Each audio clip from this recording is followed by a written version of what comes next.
So I think for anyone out there who wants to try creating their own business, I think they should first and foremost know what they want to create, and also create something that they love and enjoy as well.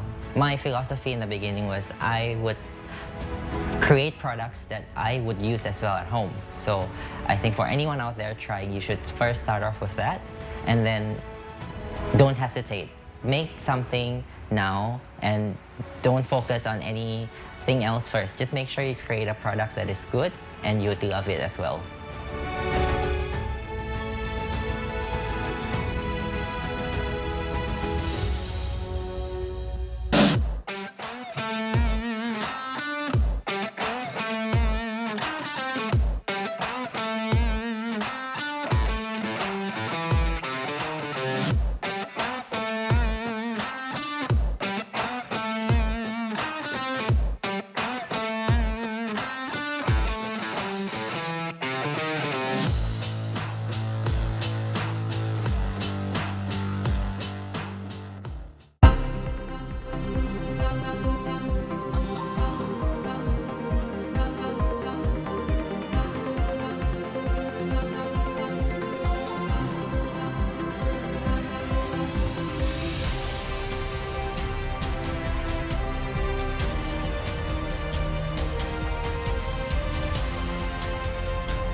We have further updates from victim evacuations in terms of the recent train crash that happened earlier today from Indonesia.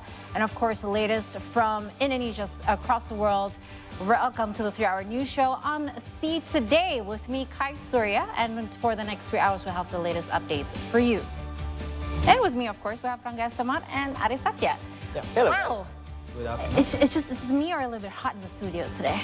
Actually, outside is actually hot too. Studio, maybe. There's something new here that we don't know about, that you can feel that we don't. You know, I just came back from like 10 degrees, 12 degrees in Indonesia, by the way, not abroad. Yeah. I'm readjusting to this new temperature, but you know what? I'm glad to be back. Yeah, How have you been? So, How have you been? Happy New Year, by Happy the New way. Year. This is the first time we see Kai. Yes, Yeah, of course. in Seen 2024. you a couple of days ago. I'm still in the office during the holidays, so Right. it will be this. You need a break, Aris. Of course, after this. Yes, after this. Hey everyone, welcome.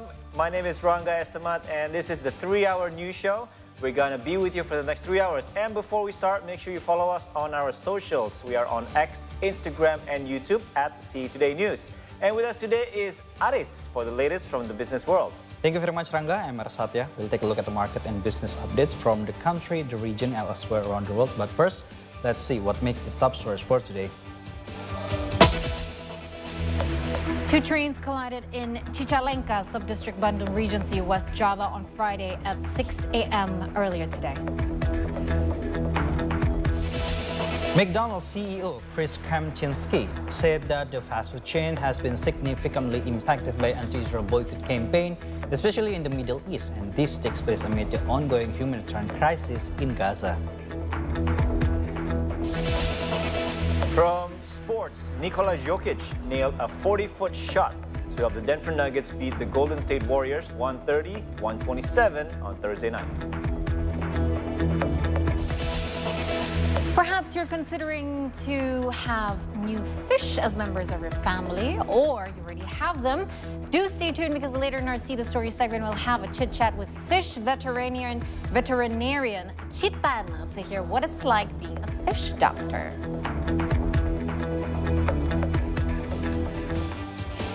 Wow, certainly interesting. Do you have fish at home? I used to. We used to, but not anymore. It's just I don't think we are very good with fishes. I prefer to have a garden. plant.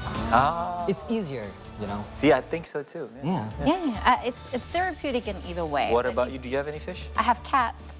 No, Cats we, and- we do have a cat now. Cats and fish. I don't know if they're getting Don't think Tom they're and gonna Jerry match. right now. Yes. But you know what? I saw the fish doctor Chitan on social media because she's actually the fish doctor that takes care of our White House fishes. Nice. So you want to hear her story later in our final hour. But we want to take you to news from all around the world first, as thousands have participated in the funeral of a top Hamas commander, Saleh Aruri, on Thursday in Beirut. He was killed earlier this week in an apparent Israeli airstrike on an apartment in the Lebanese capital. Aruri's coffin, along with two of his comrades, were draped in Palestinian and Hamas flags and taken to a Beirut mosque for prayers. They were then carried out on foot to be buried at a cemetery for fallen Palestinian fighters and assassinated commanders in Beirut. The funeral was attended by Palestinian officials as well as representatives of some Lebanese political groups. Hamas members wearing green caps surrounded the coffins as people tried to reach out to touch them. Lebanese officials and state media said that an Israeli drone fired 2 missiles at an apartment in southern Musraviyeh district, Beirut, on Tuesday. The attack against the Hezbollah stronghold instantly killed Aruri and 6 other Hamas members, including military commanders. The coffins of Aruri and 2 Hamas members, Azam al-Aqra and Mohammed al-Rayes, were carried to the Palestine Martyrs Cemetery in Beirut. It is the final resting place for top Palestinian officials who were killed by Israel over the past 5 decades. In a speech on Wednesday evening, Hezbollah leader Syed Hassan Nasrallah promised revenge and said that Aruri's death will not go unpunished. إن هذه الجريمة لا تفت في عضد المقاومة ولا في حركة حماس، لأن حماس قدمت خيرة شهدائها وفي مقدمتهم مؤسسها، واستمرت في مسيرة المقاومة حتى أنجزت هذا الإنجاز العظيم طوفان الأقصى، وستستمر بإذن الله تعالى حتى التحرير والعودة بإذن الله. ضرب الجهاد والمقاومة لا يخلو من أن يدفع أي إنسان يمشي في هذا الطريق الثمن، وهذا مطلب ورجاء كل مقاوم يمشي في هذا الطريق. إنما دفع أو رد سيتركه لخيار المقاومة، وهو إن شاء الله سيكون رد قاسي وبحجم هذه الجريمة النقراء التي يتمتع بها العدو الصهيوني بكل ما أوتي من قوة ومن Moving on to the next update, South Korea said on Friday that North Korea has conducted artillery drills along the 10-sea boundary in violation of 2018 military agreement. South Korea's Joint Chiefs of Staff said that the North Korea fired 200 rounds in the waters north of their disputed Western Sea boundary on Friday. South Korea deemed the North Korean drills as a provocative measure. Residents of South Korea, Yeonpyeong, said that the South Korean military asked them to evacuate due to planned firing drills scheduled for Friday. 이는 지난 2023년 11월 23일 북한이 일방적으로 9.19 군사합의 파기를 주장한 이후 서해 완충구역 내 포병 사격을 재개한 것으로 한반도 평화를 위협하고 긴장을 고조시키는 도발 행위입니다. 이러한 위기 고조의 상황 책임은 전적으로 북한에게 있음을 엄중 경고하며 즉각 중단할 것을 강력히 촉구한다. 우리 군은 긴밀한 한미 공조하에 관련 동향을 추적 감시하고 있으며 북한의 도발에 상응하는 조치를 시행할 것입니다. Let's turn our attention to New York City now, where a subway train derailed on Thursday after it was grazed by another train. According to city police, more than 20 suffered minor injuries. Police said that the A1 train grazed a Metropolitan Transportation Authority work train when both were traveling north near the 96th Street station at about 3 p.m. About 300 were evacuated from the passenger train that derailed. Firefighters also evacuated a few hundred from a third train that had to stop in the tunnel because of the collision. The incident caused major disruption to lines 1, 2, and 3 during the afternoon rush hour, the MTA said. Their service on those lines was shut on Thursday afternoon. Meanwhile, the MTA confirmed of the train derailment but did not confirm the cause. The NYPD said 7 passengers and 1 crew member were taken to hospitals. At least 20 emergency vehicles were deployed to the site, including police, fire, and MTA responders. It was scary. This is the first time in my life, and I've run MTA for the longest time, and I've never experienced anything like this. I never thought I would be going through something like this. And now I'm like, I don't know what to do. I don't even know if I want to get on the train again. Still on trains, where two trains involved in a collision in Cicalengka Subdistrict, Bandung Regency, West Java on Friday at 6 a.m. The Turanga train and the Bandung commuter line collided on Friday morning. The collision took place when both were heading to their respective destinations at kilometer 181 between the Haurpugur-Cicalengka stations. Both were damaged at the front end, with the commuter line being derailed to some rice fields. Evacuation is still underway, involving the police, armed forces, as well as the search and rescue team. Ini kejadian di Cicalengka, kejadian pukul jam 6 pagi, adu banteng antara kereta Turanga dengan kereta lokal, dan saat ini sedang proses evakuasi yang didahului dengan pematian listrik, ya, pematian listrik dari kereta. Setelah itu baru akan dilakukan evakuasi. Sementara posisi masinis ini posisi terjepit dan masih belum ada respon. Ya, sementara kita masih lakukan ini. Ya, Pak. Beberapa, namun alhamdulillah sejauh ini untuk informasi penumpang masih dalam keadaan baik-baik semua. Ini terus kita lakukan pendataan maupun evakuasi korban-korban yang membutuhkan. And to get to know the latest developments about the Turanga train collision, let's take a look at the following update from our news team, Maudi Kalisa and Anita Putri, who are currently on location. Maudi, what do you have for us? Right, so currently I am at the Cicalengka, West Java, where the train incident between the Turanga train and the Bandung Raya commuter line occurred this morning. And currently they are still carrying out the evacuation process. As you can see behind me, there is a train that is carrying out one of the carriage of the Turanga train, as they have been conducting that ever since this morning. So they have been carrying out one by one of the carriage in order to ease up the evacuation process. So it is reported that 4 people were killed during this incident, and 3 of them have been evacuated ever since this morning, but 1 of them is still reported to be stuck, and it is required a machine, a heavy equipment in order to get that passenger out. And currently they are trying to get a crane in, and they are clearing out the situation at around the area of the incident itself in order to get the crane in. So the passengers that still need to be evacuated is located right over there around where the collision happened. So this is the situation right now at the Cicalengka, West Java, where the train incident occurred. And we are still waiting all of the joint personnel between the Army, the police, Basarnas, the Ministry of Transportation. They are all doing their best in order to evacuate the remaining passenger. Maudi Kalisha and Anita Putri for C Today. Thank you very much, Maudi and Anita. Moving on, to give you more details of the train collisions, let's take a look at the following visualization.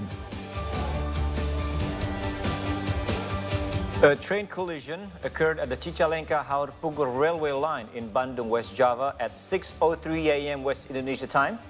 The 2 trains that collided were the Greater Bandung local commuter line heading to Cicalengka and the Turanga train heading to Bandung. 3 cars from the Greater Bandung commuter line were derailed, while the same happened to 8 cars from the Turanga train. Now in this visualization, you can see this collision prompted authorities to divert all trains from Bandung and Kroya stations through Cirebon. This also caused many passengers to cancel their trips.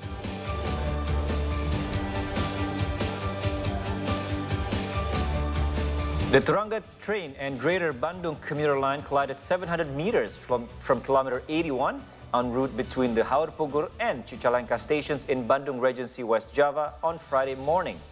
4 were killed in this accident.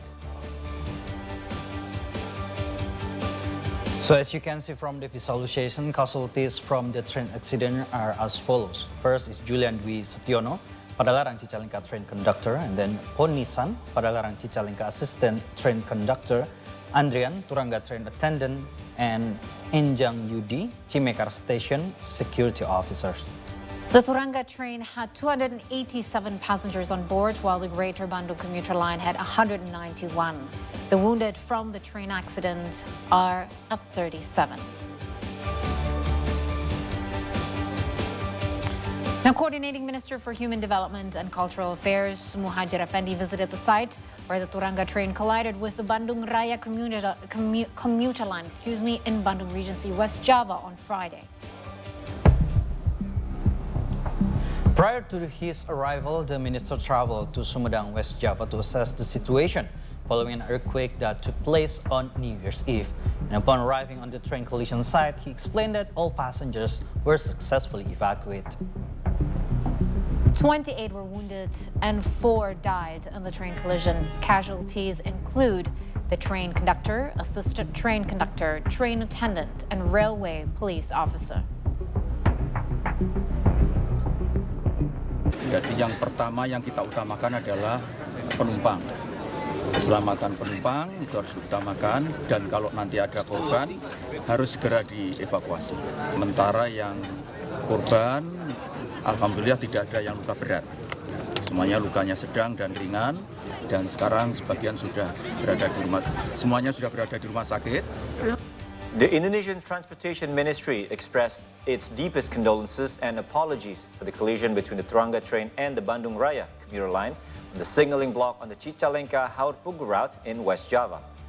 Due to the accident, passengers scheduled to depart from Pasar Senen station in central Jakarta were unable to board and opted for ticket cancellations. The volume of train passengers is expected to be crowded at the Pasar Senen station, central Jakarta, this Friday, despite the Christmas and New Year holidays being over. However, the train collision in Cicalengka, West Java, left many train passengers giving them failure to depart. Some immediately canceled their tickets and sought alternative transportation, such as buses or travel services, to reach their destinations. And the collision between the Turangga train and the Bandung Raya commuter line occurred at the Haur Pugu signaling block in Cicalengka, Bandung, West Java on Friday around 6 a.m. It also resulted in casualties, including 1 train attendant, and disrupted train journeys. Tadi lihat di Twitter sih, sebenarnya di Twitter ada kecelakaan, terus sempat dengar pengumuman pas datang, jadi ya sudah mengajukan pembatalan. Pemesanan tiket sudah dari ada seminggu atau 2 minggu yang lalu. Ya akhirnya repot ya Mas ya, karena kan kita harus mencari alternatif lain karena memang harus ke sana. Mau ke Tasik, pengumuman terus saya langsung cari di YouTube. Emang benar terjadi kecelakaan di stasiun Cicalengka. Ya kecewa, kecewa banget. Soalnya saya mau sekolah tanggal. Spokesperson Adita Irawati expressed deep condolences and apologies for the collision. She mentioned that the ministry, through the Directorate General of Railways, has deployed an evacuation team to address the aftermath of the collision. Kami juga menyampaikan permohonan maaf atas terjadinya hal ini dan tentunya juga mengganggu layanan perkereta-apian khususnya di Jawa Barat. Untuk menindaklanjuti hal tersebut, Kementerian Perhubungan melalui Direktorat Jenderal Perkereta-apian telah menurunkan tim evakuasi tentu bersama dengan stakeholders terkait untuk segera bisa melaksanakan evakuasi korban maupun evakuasi gerbong dan selanjutnya untuk dapat mengembalikan layanan seperti semula. And also in aftermath of the train accident in Cicalengka, Bandung Regency, a number of train trips departing from Gubeng Station, Surabaya, on Friday morning were also forced to alter their operations. But until now, there's no visible accumulation of passengers as a result of the incident. The train accident between the Turangga train and Bandung Raya commuter line Cicalengka, Bandung Regency has affected the operational patterns and schedules of 2 trains from Surabaya. Public Relations Manager of the Surabaya Area Indonesian Railways Company, Lukman Arif, said that the incident affected 2 trains going from Surabaya to Bandung. They are diverted through the Kroya Purwokerto Cirebon Cikampek Bandung route. The trains from Surabaya Gubeng Station, which experienced changes, are KA Pasundan Relasi to Kia Rancondong and KA Argo Wilis to Bandung. Up to now, there are no visible accumulation of passengers at the station in Surabaya. Terdapat dua kereta api jarak jauh keberangkatan Daob 8 Surabaya yang hari ini mengalami perubahan pola operasi. Kedua kereta api tersebut adalah kereta api Pasundan dari Surabaya Gubeng tujuan Kiara Condong Bandung dan juga kereta api Argo Wilis dari Surabaya Gubeng tujuan akhir di stasiun Bandung Kota. Perubahan pola operasi akibat adanya rintang jalan di daerah Daob 2 tersebut, yaitu kereta api Argo Wilis dan juga Pasundan melewati ke stasiun Purwokerto, Cirebon, Cikampek, dan berakhir di stasiun Bandung. Saat ini kami Daob 8 Surabaya terus berkoordinasi untuk menyampaikan informasi terbaru terkait perjalanan kereta api imbas adanya kecelakaan kereta api di wilayah Daob 2 tersebut. We'll also have evacuation process updates for you later in the show, so make sure you stay tuned right here as we're going for our first quick break. But when we come back, we'll have the latest from Southeast Asia and around the world. And later during the hour, I'll bring you the latest from the world of business. And also from the world of sports. So stay here with us on the 3-hour news show on See Today.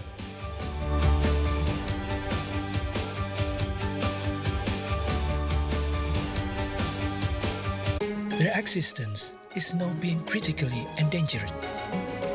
Dia memiliki ekor yang sangat panjang, jauh lebih panjang daripada badannya sendiri. Tekniknya dia keluar dia itu bergelombol, menggunakan punggung temannya untuk naik. Sebenarnya konservasi burung hantu di sini latar belakangnya jelas asas manfaat. Jadi kita pengen melestarikan burung, melestarikan satwa, tapi juga otomatis dampaknya ke masyarakat yang khususnya sekarang kalau di sini kan petani. Oh, I love this atmosphere. Woo! Heading to Gili Trawangan. And this special episode, I already prepared myself for an adventure on the island, which in the top of the list to visit. And this is the travel note because life is dope.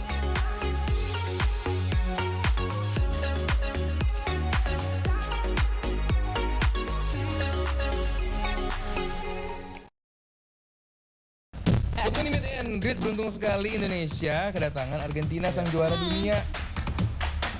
Pep dalam beberapa tahun ke depan kita akan lihat seperti apa, karena ini adalah itu tadi. This is a whole new turf yang baru.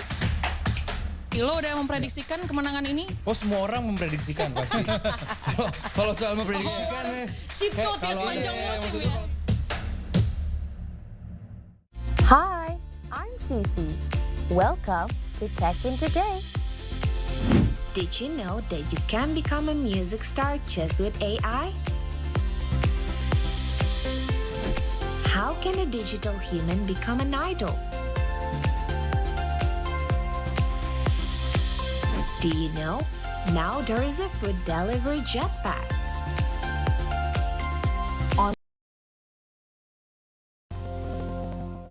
Welcome back to Spotlight, ladies and gentlemen, where we bring you guys some of the sports that you guys can go play here in Indonesia. Handball karena masih baru, tadi kita harus bisa juga mempopulerkan ini kepada masyarakat sampai ke bawah. We do it from scratch at the time because we don't know ice hockey, how to play, how to develop, how to manage this sport. You don't have to be good with your foot. You can just dribble the ball and just throw it to the full ball. Yeah, that's true. That's true. Yeah.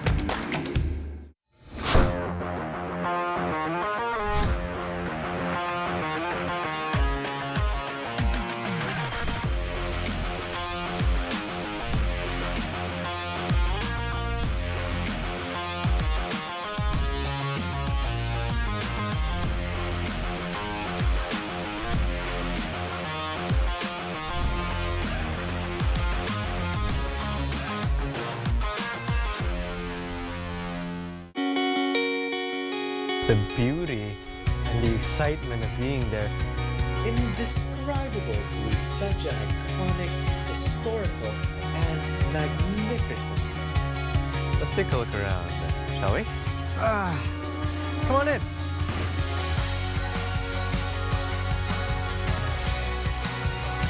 We found them. Where people come and go. A cup of tea, a perfect way to end your day.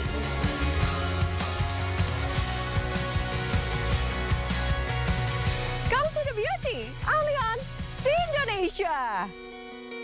Group of volunteers operating in the south of the city has united to assist displaced children in a refugee camp in Rafah in overcoming the trauma of war. The volunteers come from diverse professional backgrounds and share expertise in working. Good morning, Indonesia, Southeast Asia, and the world. Rise and shine, everyone. A brand new start to a brand new month and a brand new week. Here at Good morning. Good morning. It's a deja vu. Good. Like deja vu. It's like with sports, entertainment as well. It is time for See Today with Business with me, Caroline. All right, guys. See Indonesia, see the world, see today. Cuman dia yang ngerti gimana cara rilis the stress gitu. Pemain. Nana kan merah kan? Arsenal. Oh iya. Saya kira kuning. Kenapa apa? Banana. Oh banana. Oh iya. Oh masuk. Pas waktu kan kakak tahu itu hari dimaki. Iya. Iya kan udah ditanya juga di situ. Ya kan ini kan beda acaranya. Oh yang abang kan dikasih tahu.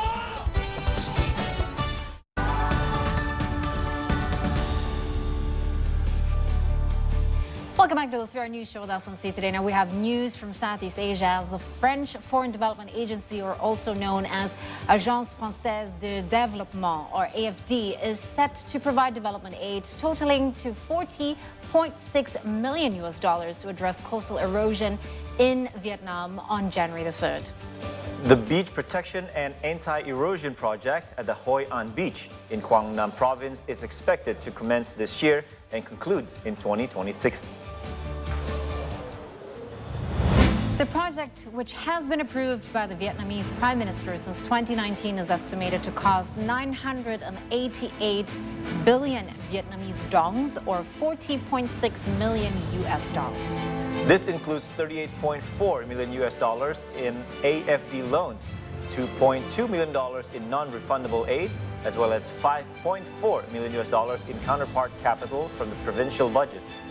Since 2008, the AFD has supported efforts to mitigate coastal erosion at the Hoi An Beach UNESCO World Heritage Site. The current project focuses on beach renourishment and the construction of more than 2 kilometers of breakwater. It also centers around 1.5 kilometers construction to reduce coastal erosion. The project's financing has been approved for completion by the end of 2023. Construction is currently underway following relevant procedures. Since becoming a UNESCO World Heritage Site in 1999, Hoi An has become a popular tourist attraction for many domestic and international visitors. However, coastal erosion has caused sea abrasion and high waves, which damaged many seaside hotels and resorts in recent years. This takes a heavy toll on the tourism and businesses.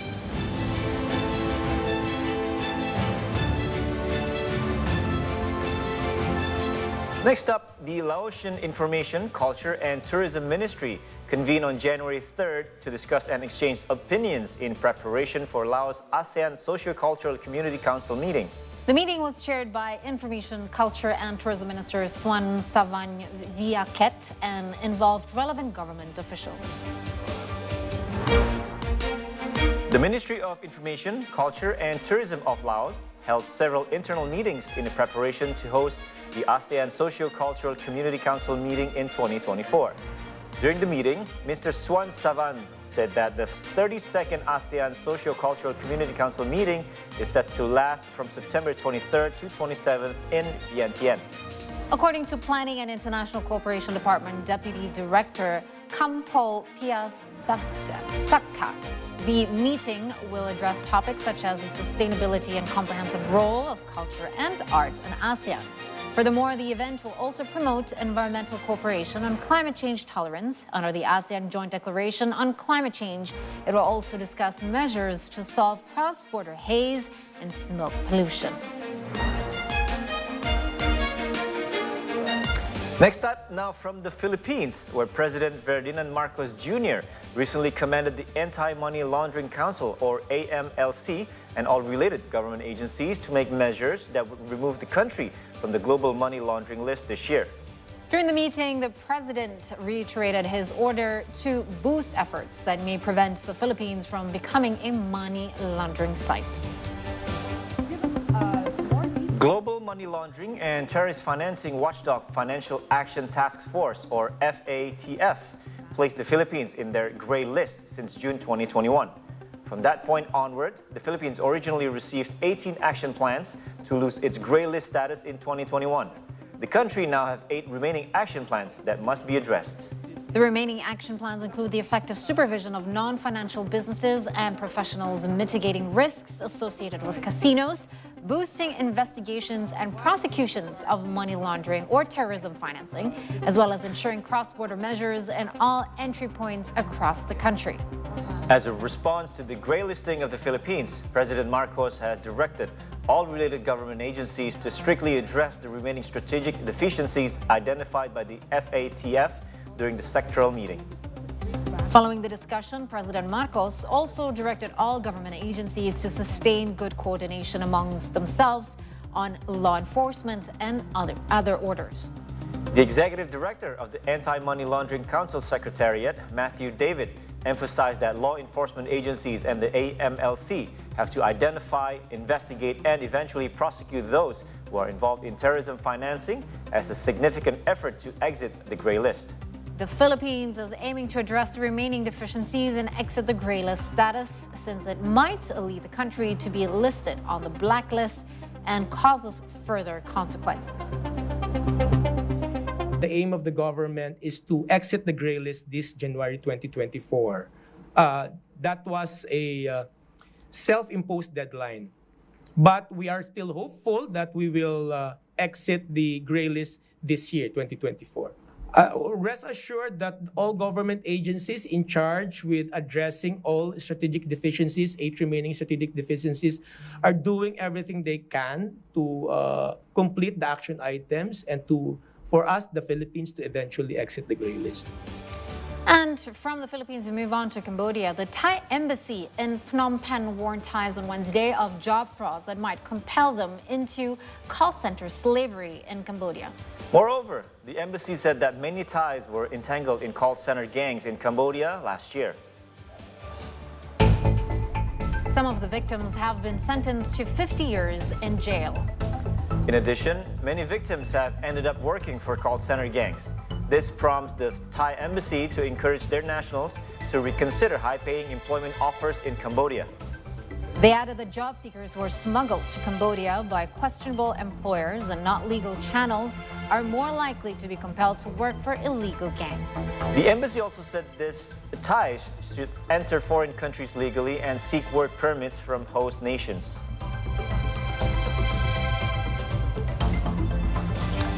And we're going for another break now. Yes, after the break, we're going to have Aris back and he's going to deliver some economics and business updates. Stay tuned.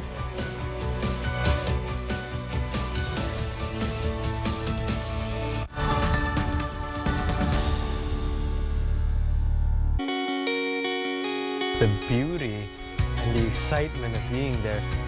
Indescribable through such an iconic, historical, and magnificent. Let's take a look around, shall we? Come on in.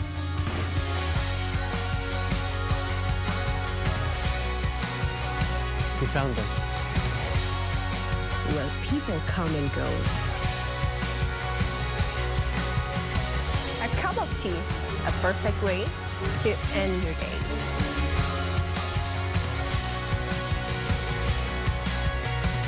Come see the beauty, only on Indonesia. Group of volunteers operating in the south of the city has united to assist displaced children in a refugee camp in Rafah in overcoming the trauma of war. The volunteers come from diverse professional backgrounds and share expertise in working with young people. Good morning, Indonesia, Southeast Asia, and the world. Rise and shine, everyone. A brand new start to a brand new month and a brand new week. Here at Good morning. Good morning. It's a deja vu. Good. It's like deja vu. It's like with sports, entertainment as well. It is time for Steve Today with Business with me, Caroline. All right, guys. See Indonesia, see the world, see today. Cuman dia yang ngerti gimana cara rilis the stress gitu. Pemain. Nana kan merah kan? Arsenal. Oh iya. Gue kira Saya kira kuning. kenapa apa? Banana. Oh banana. Oh iya. Oh, masuk. Pas waktu kan kakak tahu itu hari dimaki. Iya. Iya kan udah ditanya juga di situ. Ya kan ini kan beda acaranya. Oh yang apa kan dikasih tahu? Their existence is now being critically endangered. Dia memiliki ekor yang sangat panjang, jauh lebih panjang daripada badannya sendiri. Tekniknya dia keluar itu bergelombol menggunakan punggung temannya untuk naik. Sebenarnya konservasi burung hantu di sini latar belakangnya jelas asas manfaat. Jadi kita pengen melestarikan burung, melestarikan satwa, tapi juga otomatis dampaknya ke masyarakat yang khususnya sekarang kalau di sini kan petani. Oh, I love this atmosphere. Heading to Gili Trawangan. And this special episode, I already prepared myself for an adventure on Bee Island, which in the top of the list to visit. And this is the travel note because life is dope.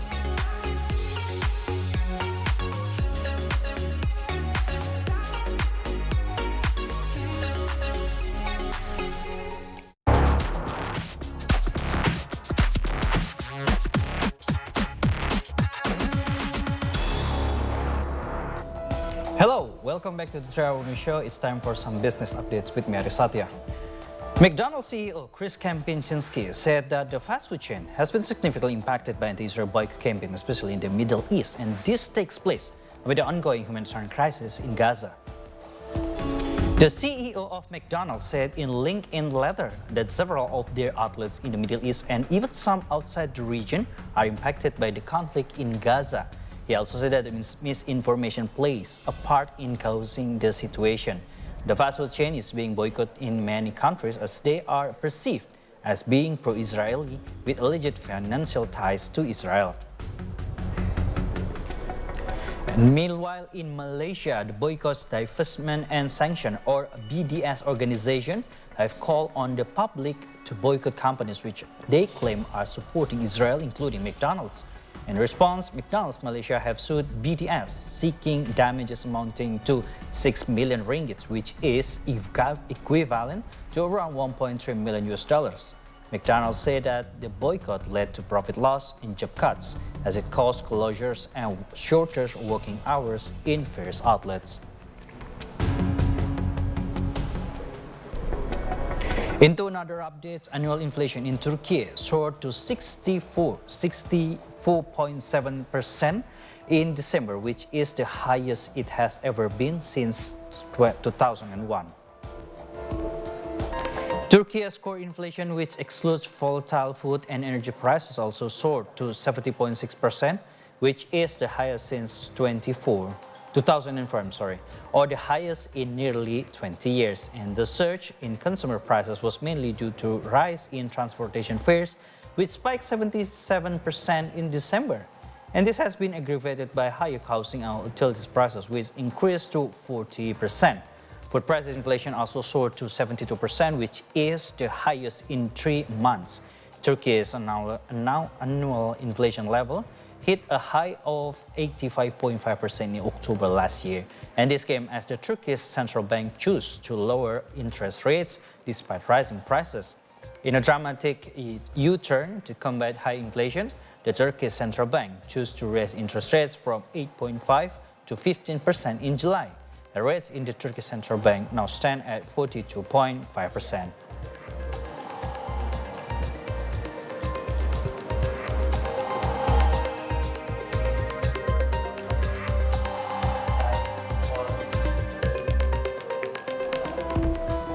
In the minutes of their December meeting, the U.S. Central Bank, the Federal Reserve or the Fed, hinted that they could cut their rates by the end of this year. However, the Fed direction on their rates was not clear-cut, as they also said it was important to remain vigilant and keep rates high, as U.S. inflation has yet to reach its target of 2%.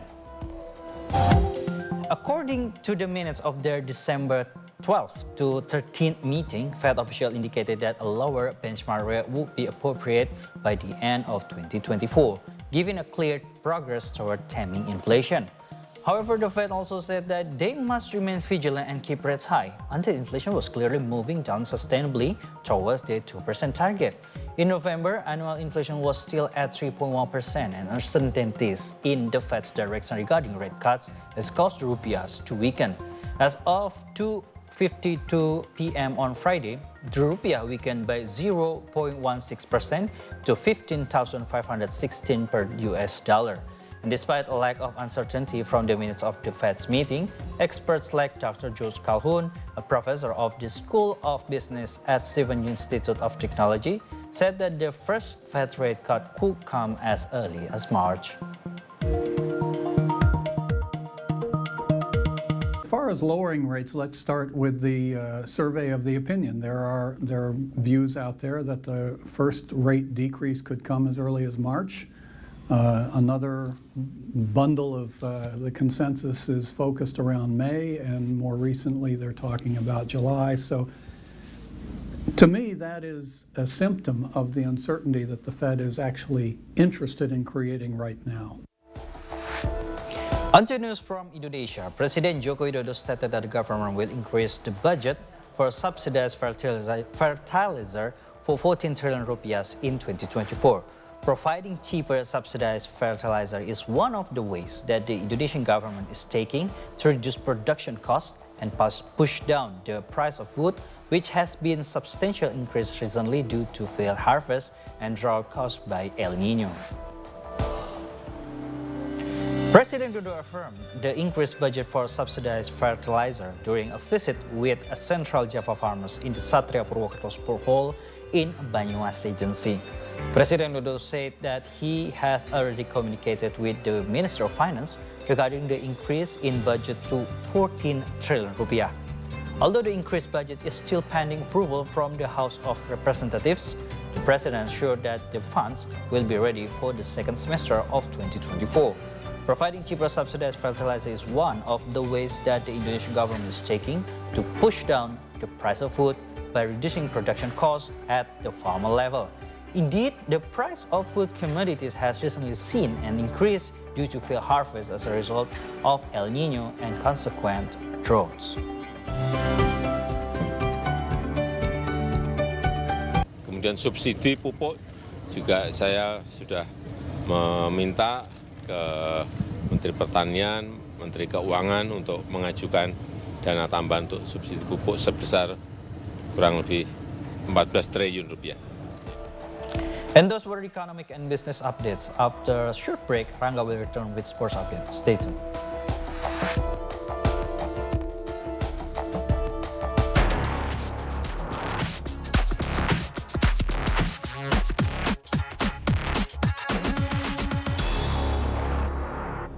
Asian flavors is gaining more popularity around the world in the last decade.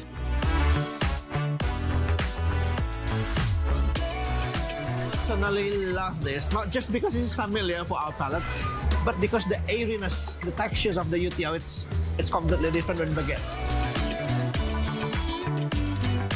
So with those appetite and with those pleasure-driven people, Menteng is a very special place for restaurant. Untuk ini meet and greet, beruntung sekali Indonesia kedatangan Argentina sang juara dunia. Pep dalam beberapa tahun ke depan kita akan lihat seperti apa, karena ini adalah itu tadi, this is a whole new turf yang baru. Ilo udah memprediksikan kemenangan ini? Oh, semua orang memprediksikan pasti. Kalau soal memprediksikan, Cipto tiap panjang musim ya. Hi, I'm Cece. Welcome to Tech in Today. Did you know that you can become a music star just with AI? How can a digital human become an idol? Do you know? Now there is a food delivery jetpack. Only on Tech in Today. Welcome back to Spotlight, ladies and gentlemen, where we bring you guys some of the sports that you guys can go play di Indonesia. Handball karena masih baru tadi kita harus bisa juga mempopulerkan ini kepada masyarakat sampai ke bawah. We do it from scratch at the time because we don't know ice hockey, how to play, how to develop, how to manage this sport. You don't have to be good with your foot. You can just dribble the ball and just throw it to the full ball. Yeah, that's true. That's true. Yeah.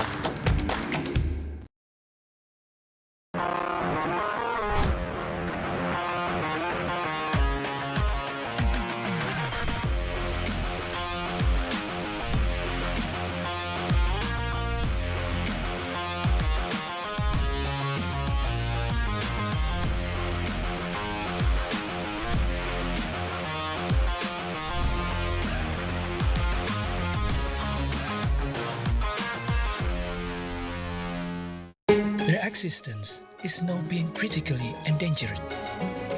Dia memiliki ekor yang sangat panjang, jauh lebih panjang daripada badannya sendiri.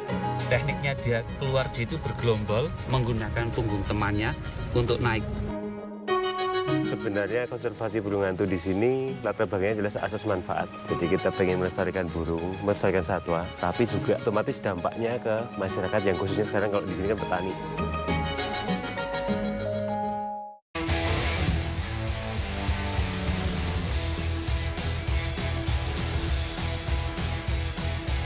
Hey everyone, welcome back to the 3-Hour News Show, and it's time for your sports update of the afternoon. We're going to start from the NBA with the final buzzer. Nikola Jokic nailed a 40-footer to secure a breathtaking victory over the Denver Nuggets as they stunned the Golden State Warriors 130-127 on Thursday night. The remarkable win came despite the Nuggets trailing by 18 points in the fourth quarter. Jokic has it.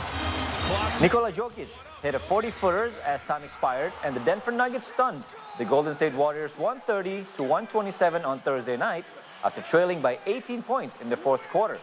Jokic had 34 points, 10 assists, and 9 rebounds. He tied it at 127 with a short jumper with 26 seconds left.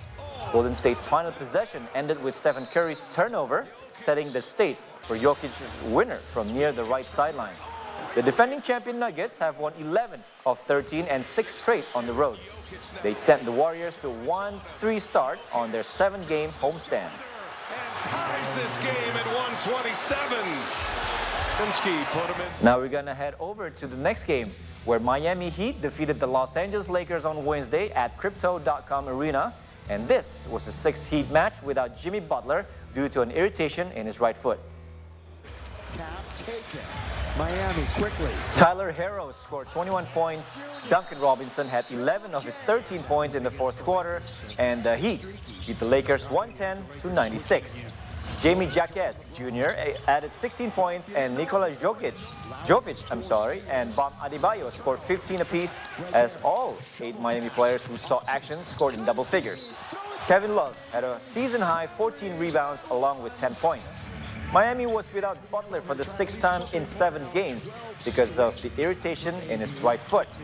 Meanwhile, Anthony Davis had 29 points and 18 rebounds for LA Lakers, and Austin Reeves added 24, and LeBron James was 6 of 18 from the field and finished with 12 points only.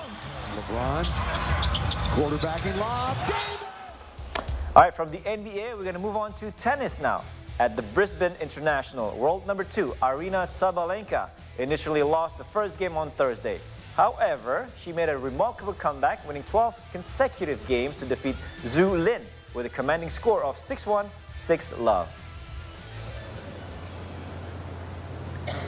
World number 2, Aryna Sabalenka dropped the first game Thursday at the Brisbane International, then came back to win 12 straight in defeating Zhu Lin 6-1, 6-love. It was the 13th consecutive victory for Sabalenka in Australia. In the first 2 matches of the year, Sabalenka has looked exceedingly sharp.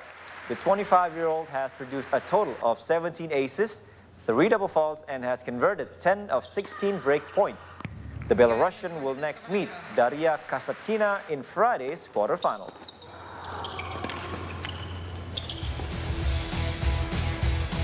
Now, still from the same tournament, but from the men's side now. There were some interesting moments during the Brisbane International matches there, where one of them was belonging to Rafael Nadal, where he was not happy on Thursday as he received a time violation for a late return from the toilet during his match against Jason Kubler. Check it out. Now, Nadal is having the time of his life on his comeback after almost a year out, injured following hip surgery and extended rehabilitation.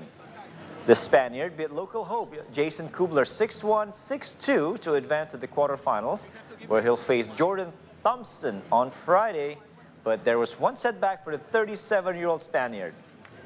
As you can see here, after taking a break between sets, Nadal received a warning for a time violation from the umpire. He shrugged the incident off, though, and joked about it after the match at his courtside interview. Rafael Nadal was a little bit late on his way back from the toilets. Then he's receiving one time violation, warning Mr. Nadal. Second set. When you take the toilet break after the first set and you come back and get a time violation. Talk us through that. What happened? Well, I think it was something strange because I know I have 5 minutes. Honestly, Brisbane is very humid, and I had to change every single piece.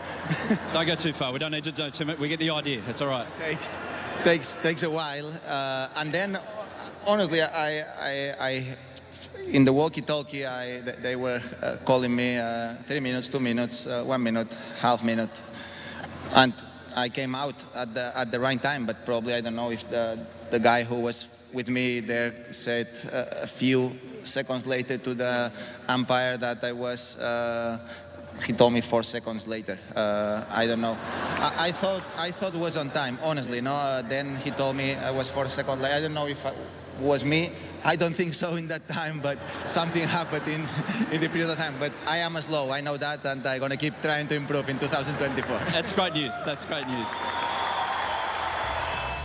Well, yes, if you are watching or you're following tennis, Rafa Nadal is known for going for a bathroom break on pretty much every end of the set to change everything because, yes, he does sweat a lot. So this time, well, I think he's taking it very lightly. So congratulations on the win and good luck for the next round.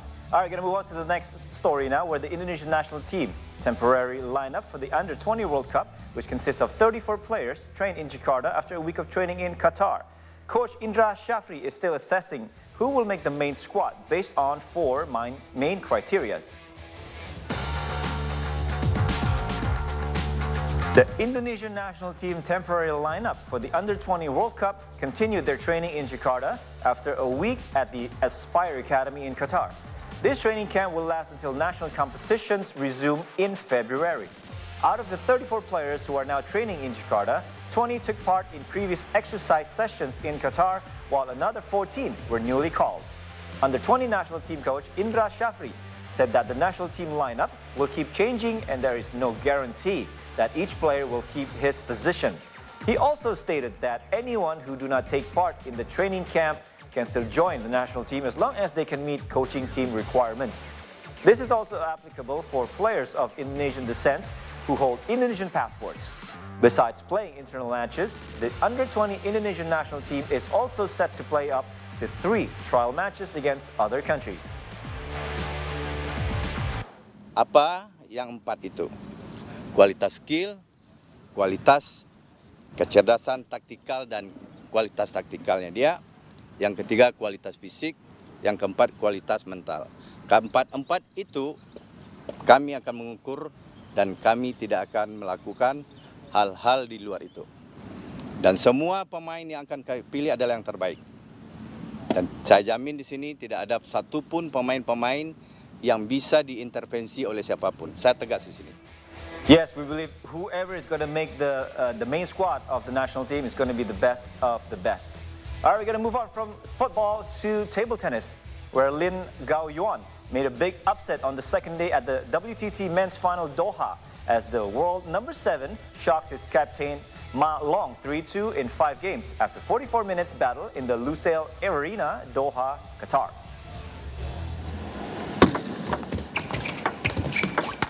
This victory lifted Lin to the top 4 at this WTT Super event, one of the best results for Lin at the international stage.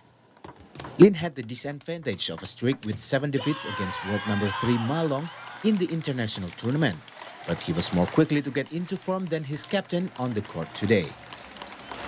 Next, Lin will face world number 1 Fan Zhendong in the semifinals. In men's doubles, Alexis Lebrun and Felix Lebrun won the quarterfinal tie against Pang Yo Enkun and Kwek Izzat of Singapore with straight 3 games 3-0. The Lebrun brothers took just less than 20 minutes to win the match, and they have already put their eyes on the Olympics, where are to be staged in Paris on their homeland. In the semifinals, the French brothers will face Xiang Peng and Yuan Lishen from China. Fan Zhendong and Wang Chuqin, reigning world champions, also advanced to the semifinals after beating Wang Chungting and Ho Kwan Kit from Hong Kong 3-1 in about 28 minutes. Fan and Wang will face next another pair of China, Lin Gaoyan and Lin Shidong.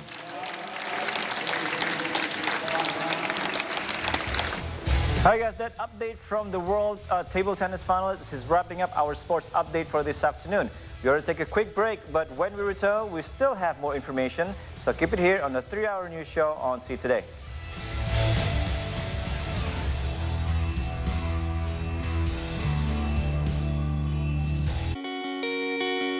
The beauty and the excitement of being there. Indescribable to lose such an iconic, historical, and magnificent. Let's take a look around, shall we? Come on in.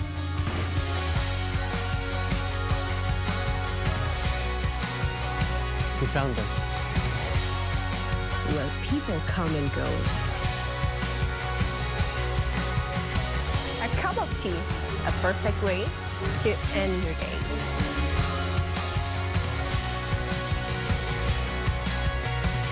Come see the beauty, only on See Indonesia. A group of volunteers operating in the south of the city has united to assist displaced children in a refugee camp in Rafah in overcoming the trauma of war. The volunteers come from diverse professional backgrounds and share expertise in working with young people. Good morning, Indonesia, Southeast Asia, and the world. Rise and shine, everyone. A brand new start to a brand new month and a brand new week. Good morning. Good morning. It's a deja vu. Good. Like deja vu. It's like with sports, entertainment as well. It is time for See Today with Business with me, Caroline. All right, guys. See Indonesia, see the world, see today. Cuman dia yang ngerti gimana cara rilis the stress gitu. Pemain. Nana kan merah kan? Arsenal. Oh iya. Saya kira kuning. Kenapa apa? Banana. Oh banana. Oh iya. Oh masuk. Pas waktu kan kakak tahu itu hari dimaki. Iya. Iya kan udah ditanya juga di situ. Ya kan ini kan beda acaranya. Oh yang apa kan dikasih tahu. Their existence is now being critically endangered. Dia memiliki ekor yang sangat panjang, lebih panjang, jauh lebih panjang daripada badannya sendiri. Tekniknya dia keluar dia itu bergelombol menggunakan punggung temannya untuk naik. Sebenarnya konservasi burung hantu di sini latar belakangnya jelas asas manfaat. Jadi kita pengen melestarikan burung, melestarikan satwa, tapi juga otomatis dampaknya ke masyarakat yang khususnya sekarang kalau di sini kan petani. Oh, I love this atmosphere. Woo! Heading to Gili Trawangan. And this special episode, I already prepared myself for an adventure on the island, which in the top of the list to visit. And this is the travel note because life is dope.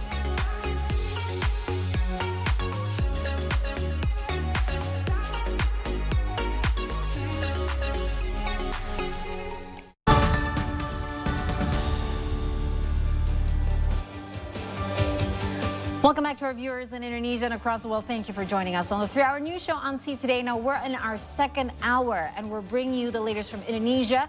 Where in regards to the train collision that happened in West Java, in this hour we have live updates in regards to the evacuation process. Now we also have news from Southeast Asia and around the world. And still with me, Kai Surya, and of course we have Rangga Estemat, It Sports, and Ari Satya for business. Hello guys. Hello again. Yes, hello again. Yes, the second hour is going to be giving you guys updates on what Kai was saying. So hopefully we're going to have good ones. And hi everyone, my name is Rangga Samat. Welcome again to the 3-hour news show. Make sure you follow us on Twitter, Instagram, and YouTube.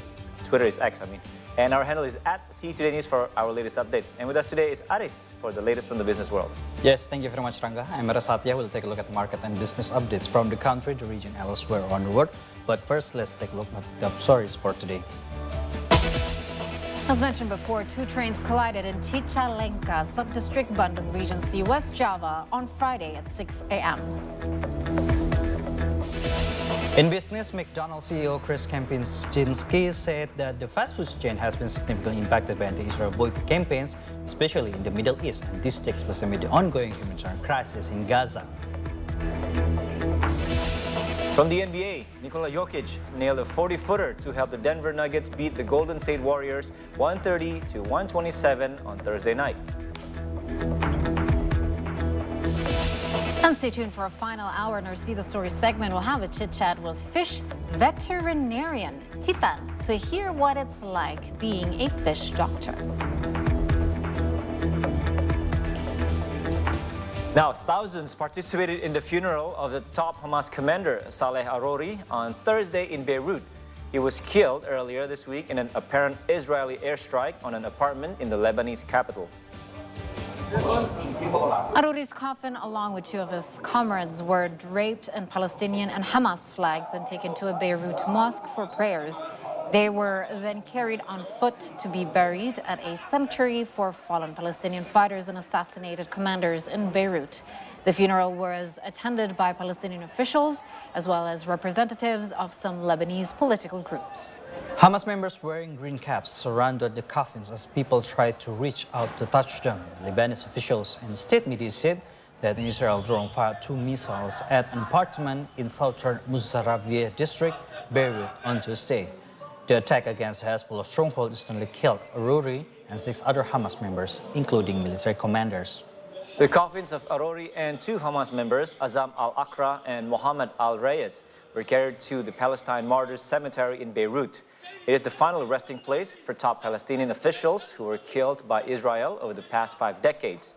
In a speech on Wednesday evening, Hezbollah leader Syed Hassan Nasrallah promised revenge and said that Arori's death will not go unpunished. إن هذه الجريمة لا تفت في عضد المقاومة ولا في حركة حماس، لأن حماس قدمت خيرة شهدائها وفي مقدمتهم مؤسسها، واستمرت في مسيرة المقاومة حتى أنجزت هذا الإنجاز العظيم طوفان الأقصى، وستستمر بإذن الله تعالى حتى التحرير والعودة بإذن الله. ضرب الجهاد والمقاومة لا يخلو من أن يدفع أي إنسان يمشي في هذا الطريق الثمن، وهذا مطلب ورجاء كل مقاوم يمشي في هذا الطريق. إنما دفع أو رد سيتركه لخيار المقاومة، وهو إن شاء الله سيكون رد قاسي وبحجم هذه الجريمة النقراء التي يتمتع بها العدو الصهيوني بكل ما أوتي من قوة ومن يدعمه. Into another story, a New York City subway train derailed on Thursday after it was grazed by another train. According to the city police, more than 20 suffered minor injuries. Police said that the A1 train grazed the Metropolitan Transportation Authority work train when both were traveling north near the 96th Street station at about 3 p.m. About 300 were evacuated from the passenger train that derailed. Firefighters also evacuated a few hundred from a third train that had to stop in the tunnel because of the collision. The incident caused major disruptions to lines 1, 2, and 3 during the afternoon rush hour. The MTA said their services on those lines were shut on Thursday afternoon. Meanwhile, the MTA confirmed of the train derailment but did not confirm the cause. The NYPD said 7 passengers and 1 crew member were taken to hospitals. At least 20 emergency vehicles were deployed to the site, including police, fire, and MTA responders. It was scary. This is the first time in my life, and I've run MTA for the longest time, and I've never experienced anything like this. I never thought I would be going through something like this. And now I'm like, I don't know what to do. I don't even know if I want to get on the train again. Let's go back to home country where two trains that involved in a collision in Cicalengka Subdistrict, Bandung Regency, West Java on Friday at 6 a.m. The Turanga train and the Bandung commuter line collided on Friday morning. The collision took place when both were heading to their respective destinations at kilometer 181 between the Haurpugur Cicalengka stations. Both were damaged at the front end, with the commuter line being derailed to some rice fields. Evacuation still underway involving the police, armed forces, as well as the search and rescue team. Ini kejadian di Cicalengka, kejadian pukul jam 6 pagi, adu banteng antara kereta Turangga dengan kereta lokal. Dan saat ini sedang proses evakuasi yang didahului dengan pematian listrik, ya, pematian listrik dari kereta. Setelah itu baru akan dilakukan evakuasi. Sementara posisi masinis ini posisi terjepit dan masih belum ada respon. Ya, sementara kita masih lakukan ini. Ya, Pak. Beberapa, namun alhamdulillah sejauh ini untuk informasi penumpang masih dalam keadaan baik-baik semua. Ini terus kita lakukan pendataan maupun evakuasi korban-korban yang membutuhkan. Now let's take a look at details of the train collision. Let's take a look at the following visualization. A train collision occurred at the Cicalengka Haurpugur railway line in Bandung, West Java at 6:03 a.m. this morning, West Indonesia time. The two trains that collided were the Greater Bandung local commuter line heading to Cicalengka and the Turanga train heading to Bandung. 3 cars from the Greater Bandung commuter line were derailed, while the same happened to 8 cars from the Turanga train. And this collision prompted authorities to divert all trains from Bandung and Korea Station through Cirebon. This also caused many passengers to cancel their trips.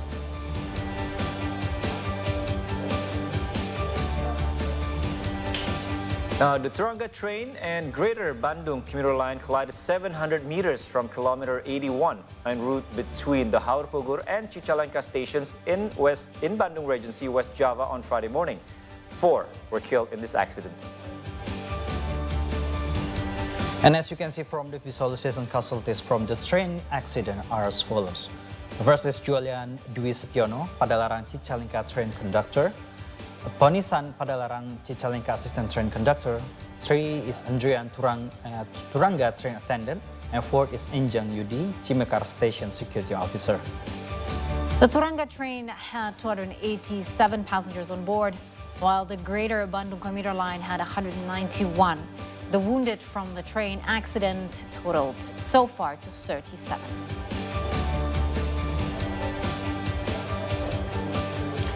Two trains carrying hundreds of passengers collided into each other in Cicalengka, West Java. Now to know more about the situation, we have our news team Maudi Kalisha and Anita Putri live. Maudi, what can you tell us? Right, so that's right. I'm currently at Cicalengka, West Java, where the train incident occurred this morning. And as we know, 4 passengers were killed during this incident. And just half an hour prior to this, the last passenger, the 4th passenger, has been evacuated from the incident. So the 2 passengers have been evacuated ever since this morning, and then the second one have been evacuated around p.m. and the last one was evacuated just then around 5:30 p.m. And to know more about the evacuation process, here's a statement from the head of the public relations of West Java Regional Police. Kondisi jenazah sudah dibawa ke Rumah Sakit Sartikasi. Nanti akan dilakukan identifikasi oleh tim DVI di sana untuk memastikan identitas dari korban tersebut, dan nanti akhirnya akan dikremasi dan akan dibereskan di rumah sakit, kemudian akan diserahkan kembali kepada keluarga korban. Ya, jadi sampai saat ini untuk data korban untuk yang luka sebanyak 42 orang, kemudian yang luka berat itu ada 2 orang yang saat ini sudah dirujuk atau tadi sudah dirujuk ke Rumah Sakit Sentral Edelweiss. Nah, kemudian yang meninggal ini tetap 4 orang dan semua mayatnya sudah ditemukan dan dievakuasi ke Rumah Sakit Sartika Asih.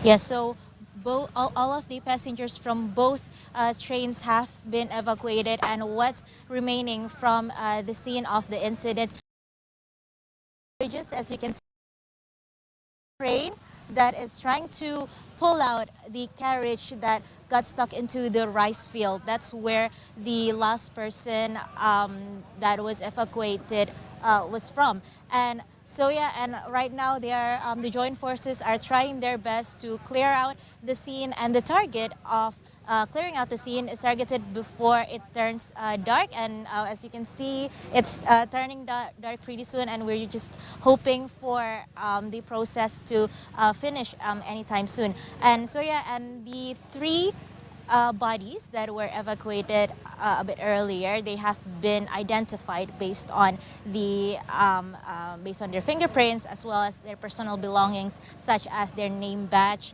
and the identifications on their wallet, like driver's license and the national ID. So all of the 4 passengers that were killed, they were from the PT KAI. So that's the updates that I can tell you right now from the scene in Cicalengka, West Java. Back to you at the studio. Maudi, thank you so much for the update. It's great to hear that all 4 of the casualties have already been evacuated and thus being in the process to return to the families. And of course, we want to wish our deepest condolences to the families of the affected victims. Yes. Now, the 4 casualties of the Turanga train and the Bandung Raya commuter line collision, they were all evacuated to Cicalengka Regional General Hospital, Bandung Regency, West Java. Meanwhile, Acting Governor of West Java, Bey Mahmudin, visited the victims with mild to moderate injuries at AMC Hospital in Cileunyi, Bandung Regency. Victims of the Turanga train and the Bandung Raya commuter line collision were evacuated to Regional General Hospital or RSUD Cicalengka and also the AMC Hospital in Cileunyi, Bandung Regency. 3 of the 4 casualties, or now all 4 casualties, have already been successfully evacuated and are being brought to the RSUD Cicalengka, while others, and it is known that 1 passenger with severe injuries also experienced skin loss in the face and head area, so he had to be transferred to another hospital to perform plastic surgery. West Java Acting Governor Bey Mahmudin took the time to visit passengers who were victims of the train accidents at the AMC Hospital, Cileunyi, Bandung Regency. Total jenazah sampai saat ini berarti 4 orang ya? 3 orang. 3 orang. Untuk identitas yang 2 tadi sudah ya? Jadi tunggu identitas selesai, nanti kami sampaikan informasinya. Yang luka ringan itu memang dibawa ke sini kurang lebih sebanyak 20 orang. Yang luka ringannya, luka sedangnya 6 orang. Nah itu setelah dilakukan observasi itu dipulangkan dan tersisa 3 orang di sini. Ya, masih perawatan dan ada yang rencana mau dirujuk. Luka yang dialaminya itu di daerah muka, kepala. Jadi ada sebagian skin loss, mungkin perlu penanganan operasi plastik mungkin ya. Of course, we'll have more updates for you. But from Indonesia still, the Indonesian Women Naval Corps, or KOWAL, celebrates its 61st birthday, on January 5th, 2024. Since its establishment in 1963, KOWAL has been part of the military organization, which gives a significant contribution to its development, specifically by supporting the duty of the Indonesian Navy.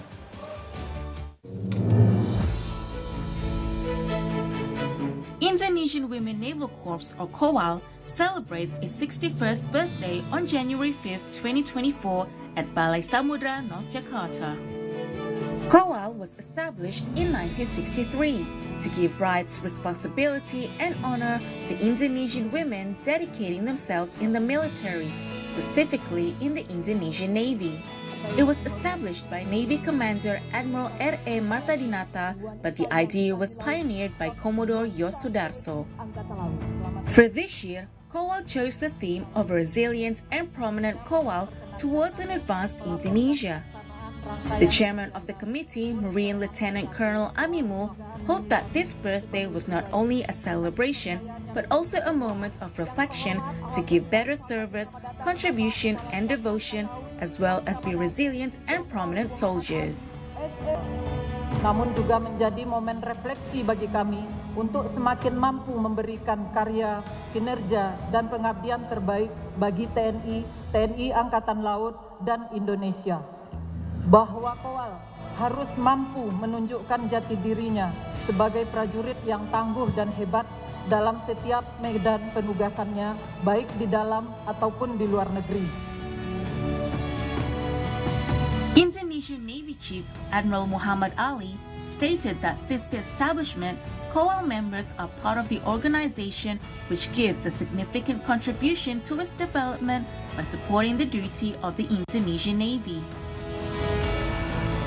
Sejak kelahiran dan sepanjang sejarah pengabdian, Korps Wanita TNI Angkatan Laut telah menunjukkan kapasitasnya sebagai bagian penting dalam organisasi TNI Angkatan Laut.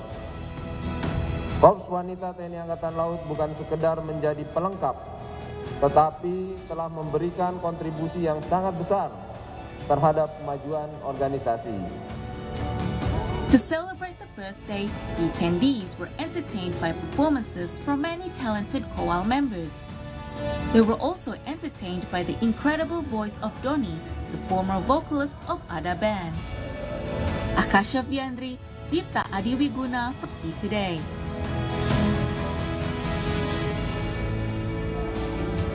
All right, that last update from our servicewomen is wrapping up this segment. Now we're going to take a quick break. When we return, we'll again have the latest from Southeast Asia and around the world. And of course, later during the hour, I'll bring you the latest from the world of business. So make sure you keep it tight right here with us on the 3 Hour News Show on See Today.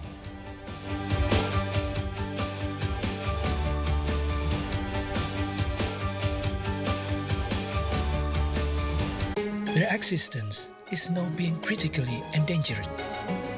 Dia memiliki ekor yang sangat panjang, jauh lebih panjang daripada badannya sendiri. Tekniknya dia itu bergelombol menggunakan punggung temannya untuk naik. Sebenarnya konservasi burung hantu di sini latar belakangnya jelas asas manfaat. Jadi kita pengen melestarikan burung, melestarikan satwa, tapi juga otomatis dampaknya ke masyarakat yang khususnya sekarang kalau di sini kan petani. Oh, I love this atmosphere. Woo! Heading to Gili Trawangan. And this special episode, I already prepared myself for an adventure on Bee Island, which in the top of the list to visit. And this is the travel note because life is dope.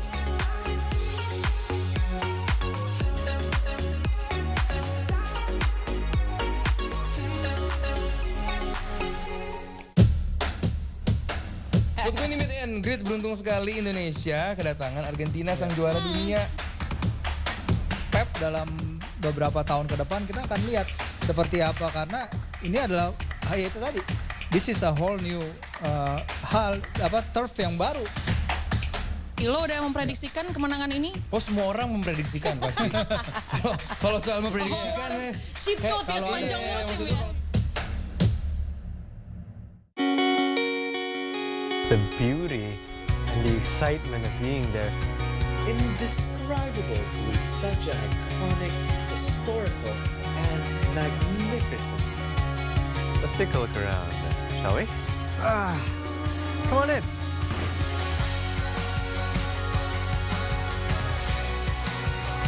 We found them. Where people come and go. A cup of tea, a perfect way to end your day.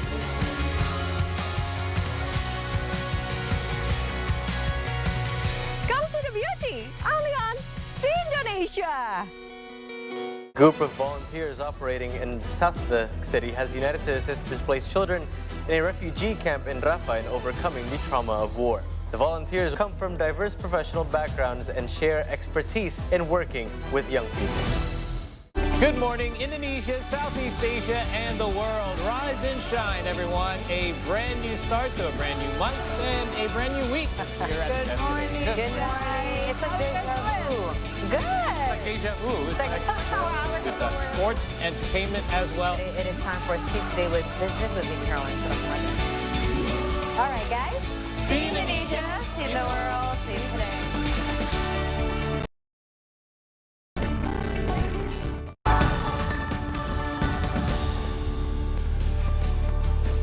Welcome back to the Square News Show with us on See Today. Now let's have a look at the latest updates regarding the upcoming general elections right here in Indonesia on Indonesia Votes 2024.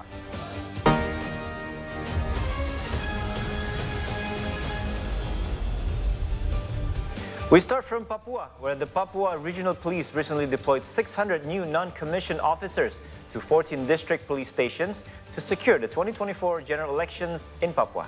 This was done to bolster district police stations for the upcoming elections. 600 personnel have been deployed to 14 district police stations across Papua to bolster security in their respective areas.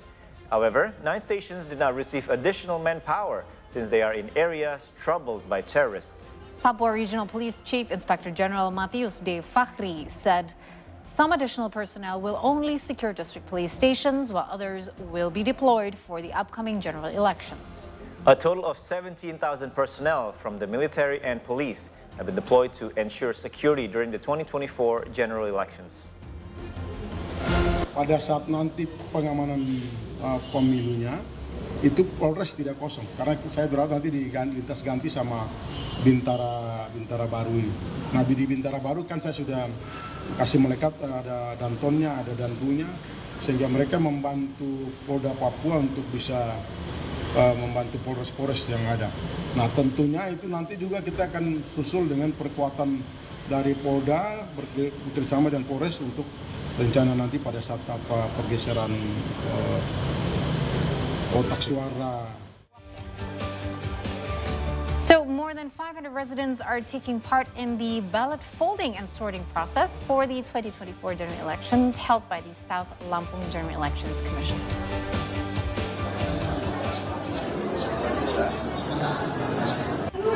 Hundreds of residents came to the Mustafa Kemal Annex in Kalianda Subdistrict, South Lampung, Regency, Lampung on Friday morning. They came to help in the ballot folding and sorting process for the 2024 general elections. The South Lampung general elections aim to finish the ballot folding and sorting process on January 14th. They are now also set to replace any damaged ballots found during the process. Those who took part in the ballot folding and sorting processes were highly enthusiastic since it served as a source of additional income. Melibatkan masyarakat sekitar kurang lebih sekitar 500 pekerja atau sekitar 500 orang yang terlibat dalam proses penghitungan suara ini. Hampir rata sih, ada ibu-ibu, anak muda, kemudian bapak-bapak yang terlibat di proses sortir lipat ini. Artinya kita juga mengharapkan partisipasi dari masyarakat juga terkait dengan proses pelibatan ini. Paling tidak mereka terlibat langsung dalam proses tahapan atau dalam proses pemiluan 2024. Now, the General Elections Commissioner KPU has conducted a press conference related to the upcoming presidential debate preparation. And according to the schedule, the debate will take place on January 7th. That's my daughter's birthday. Oh, wow. It's going to be too much fun for Kai. Well, now to know more about the elections, we are now connected with our news teams, Arif Subakti and Erwin Widyastama, who are now in the Commission's office. Hey guys, what do you got? Well, thank you so much. We will have 39 days before the election 2024, and we also already had 2 debates, the first debate and the second debate. And the General Election Commission or KPU just announced for the 3rd debate preparation. That's going to be conducted on 7 January, 2 days from now. And KPU also announced that the debate will be located in Istora Senayan. And then there will be also so many people out there. And KPU also announced that the debate will start around 7 p.m. Pretty similar with the previous debate, Jakarta. And the debate format also will be similar to the previous debate, where the debate itself will be have a duration around 120 minutes, and also there will be 30 minutes for the advertisement. So in total, the debate will be conducted around 150 minutes. And of course, the debate also will have 6 segments, where the first there will be an opening, there will be also vision and mission, there will be in-depth discussion, and of course there will be some question and rebuttals. For the topic of the debate, KPU announced that there will be several interesting topics for the next debate. For your information, the next debate is the presidential candidate debate, where the topic will be about international relations, international securities, and there will be also about globalization, geopolitics, and also foreign policy. This is how we know the next idealism, and of course the policy that's going to be made by all those 3 presidential candidates.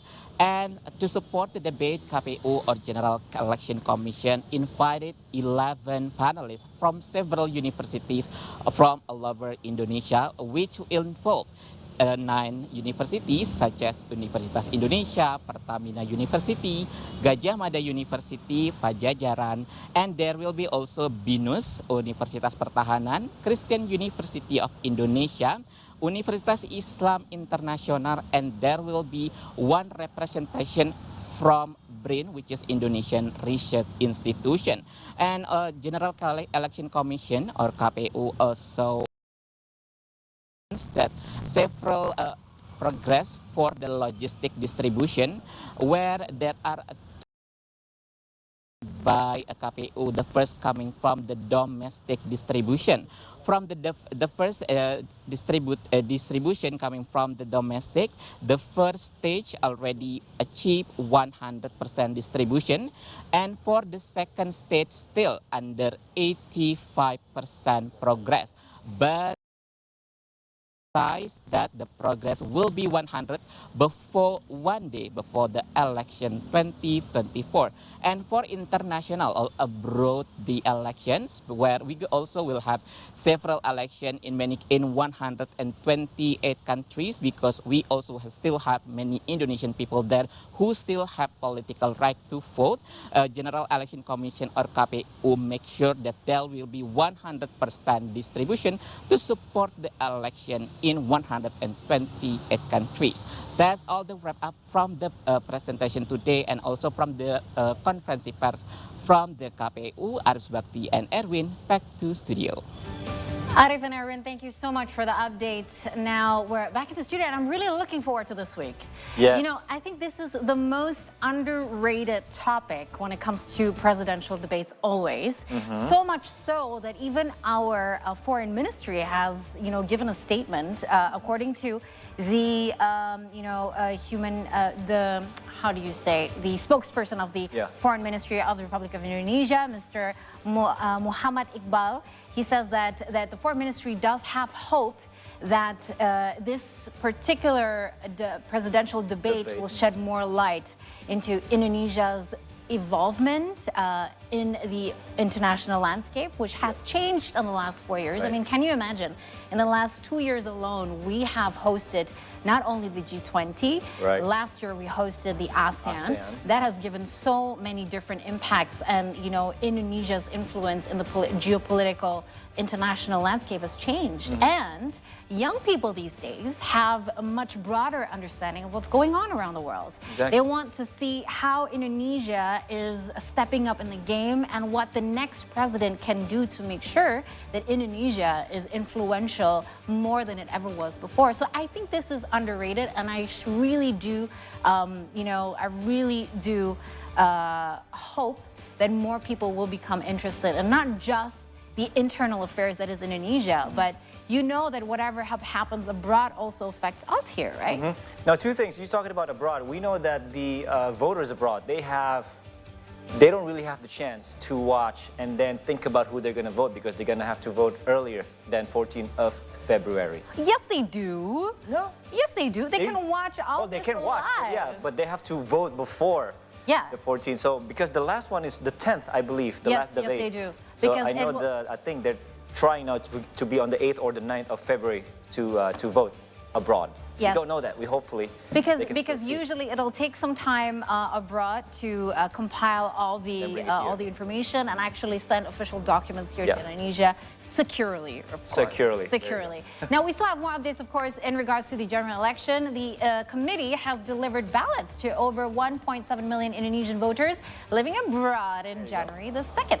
Yes, and apart from the latest dispute about some of the voting already done before scheduled time, now let's see how they will cast their votes for this year's Indonesian general elections. Over 1.7 million Indonesian citizens in 128 countries are registered to vote.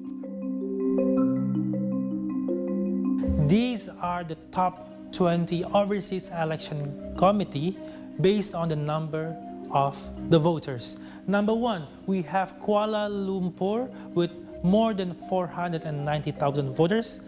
And on the second, we have Taipei with more than 239,000 voters. And on the third, we have Singapore with less than 96,000 voters. And in America, the leading city, it is Los Angeles with more than 15,000 voters.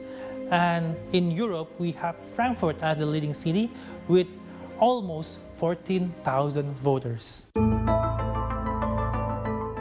There are 3 different mechanisms for Indonesians to cast their votes. Voters can cast their ballots at polling stations on February 14 or between February 4 to 11. They can also use mobile ballot boxes starting from February 4. Other available method is voting by mail from January 2 to February 15. The ballot distributions will be delivered in 2 periods. Dilakukan secara 2 gelombang. Gelombang pertama adalah PPLN-PPLN yang jauh jangkauannya dari Indonesia, karena terutama untuk surat suara kan yang mencetak atau memproduksi adalah KPU. Kemudian gelombang kedua adalah yang relatif dekat atau terjangkau dari Jakarta atau dari Indonesia. The number of overseas voters is less than 1% of the total number of voters. In addition to that, voter turnout in 2019 general elections is accounted for 42.5%. Meanwhile, the voter turnout in 2014 is recorded below 50%. On the legislative and presidential elections, the voter turnout was recorded 22% and 35% respectively. Reski Anastor, Lutfievan for See Today.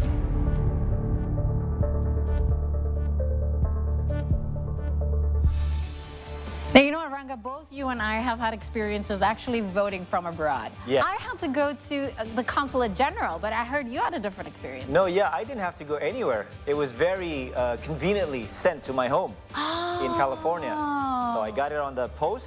I did it. I voted. I put it back in the envelope, and then off it went. This is actually really new to me because I thought that this year it was the first time they were doing the postal sent ballots. But according to you, it's already been done since 2019. So I think it makes sense because when I was in Hong Kong, there was actually a Consulate General there. But you're actually pretty far away from the Consulate General. Yes, I was pretty far away, about an hour and a half north of Consulate General of Indonesia in Los Angeles. So I think that is why. Because to make the trip down to Los Angeles at that point was not easy, right? And I think that's just a great testament to how our government makes sure that every Indonesian living wherever it is you are in the world gets to have the right to vote. Exactly. So that's a good one. All right, moving on to the next one, where one point of interest in the campaign period for the presidential elections is the foreign policy of each pair should they assume office. Yes. Each presidential candidate, of course, has his own interpretation of Indonesia's foreign affairs policy, which is dubbed independent and active. Let's take a look. The Indonesian presidential elections will be underway in a few months, after which the country will be led by one of 3 presidential candidates, Anies Baswedan, Prabowo Subianto, or Ganjar Pranowo. The elections will surely have an impact in the direction of the country, but it will also have an impact in the way Indonesia interacts with other countries and, in turn, the way other countries interact with and view Indonesia.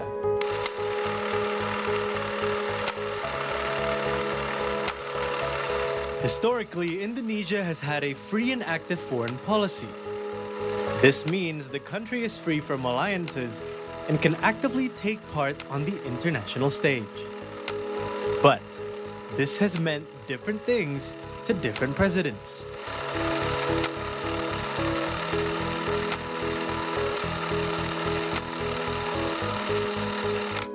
Therefore, the three candidates have their own versions of what a free and active foreign policy means, which was presented during 3 different sharing sessions hosted by the Indonesian think tank, the Center for Strategic and International Studies, in early November.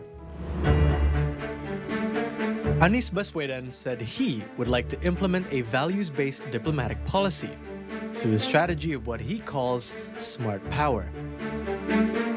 According to him, this would be done through 5 pillars, namely sustainability, cooperation, diplomacy, energy transition, and carbon trading.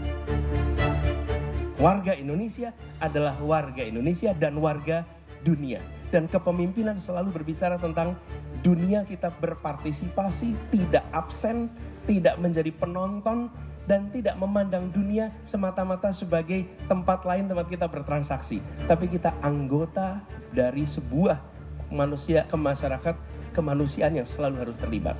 Paradigma ini yang ingin kita kembalikan di dalam perjalanan ke depan Republik ini. Meanwhile, Prabowo Subianto has said that he would pursue what he calls a good neighbor policy. Prabowo said a good neighbor policy means to create a web of strong friendships between Indonesia and its neighbors.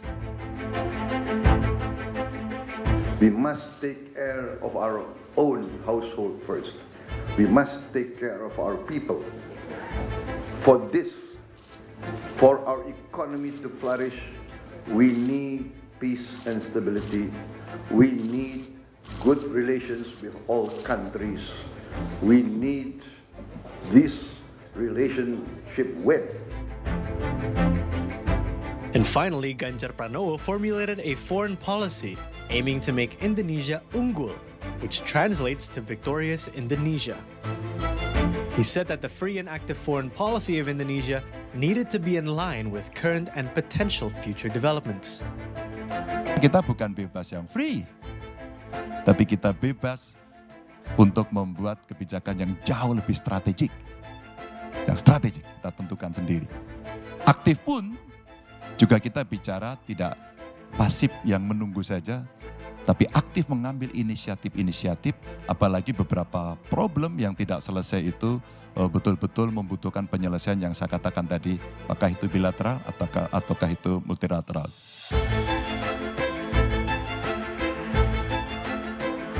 Apart from their speeches in CSIS, these 3 candidates will take part in 5 debates taking place between November the 28th to February the 10th next year. These debates will provide insights into their respective domestic policies. But regardless of their stances, they will each have their own versions of Indonesia's free and active foreign policy. Satya Permesi, Nugroho Harjo, and Lutfi Evan for See Today.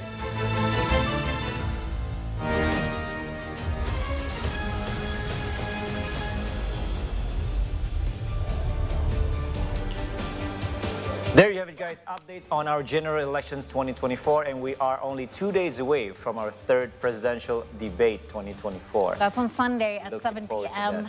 Yes, Indonesian time. 7 p.m. our time. All right, going to the next one from the Philippines, where President Ferdinand Marcos Jr. recently commanded the Anti-Money Laundering Council, or AMLC, and all related government agencies to make measures that would remove the country from the global money laundering list this year.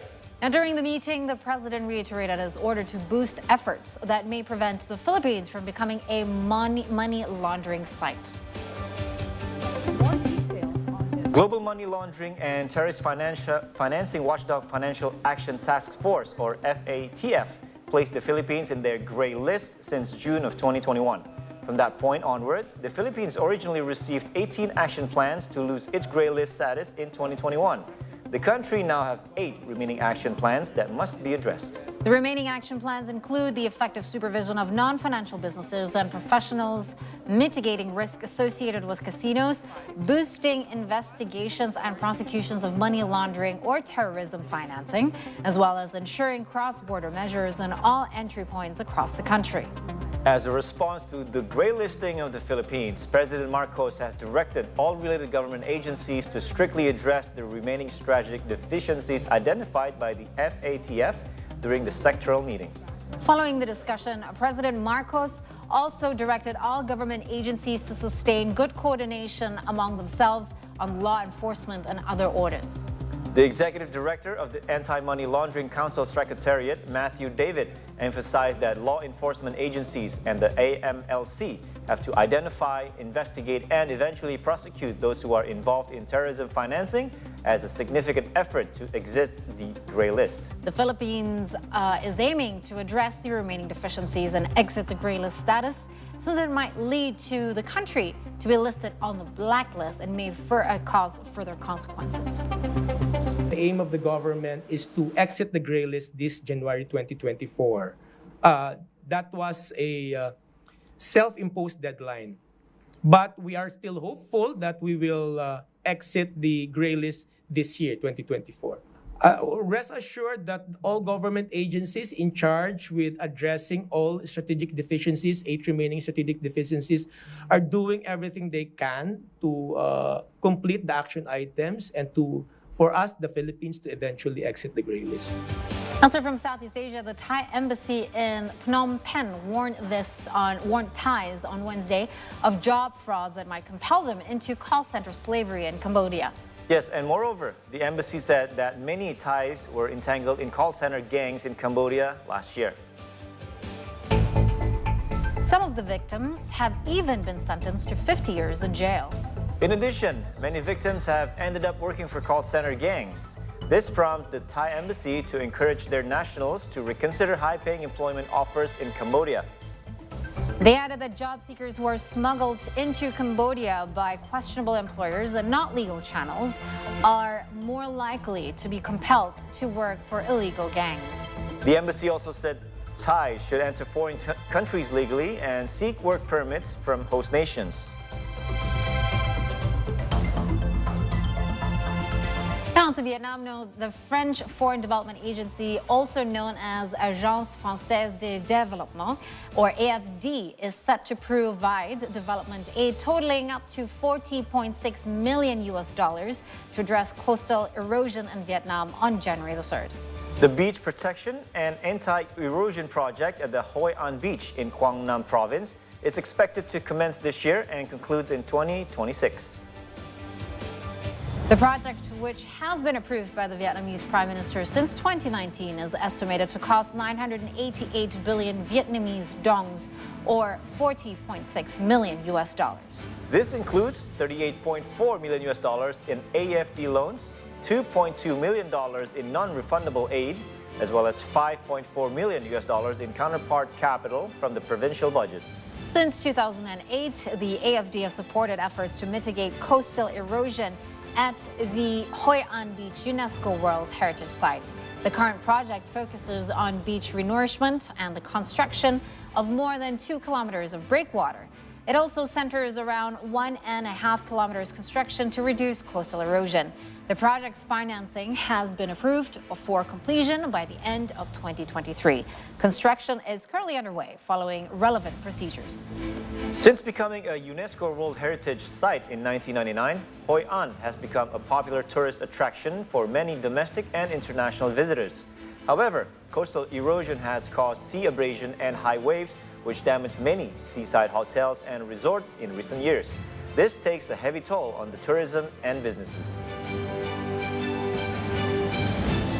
And we're going for another break. Yes, and after that, Aris will come back and deliver some more economics and business updates. Yes, what do you have for us? Okay, for this hour, we'll take a look at how Indonesian and global markets perform today, since it's January 5th and it's Friday. But that's not all, because we will take a look more and beyond, so stay here on the televisions today.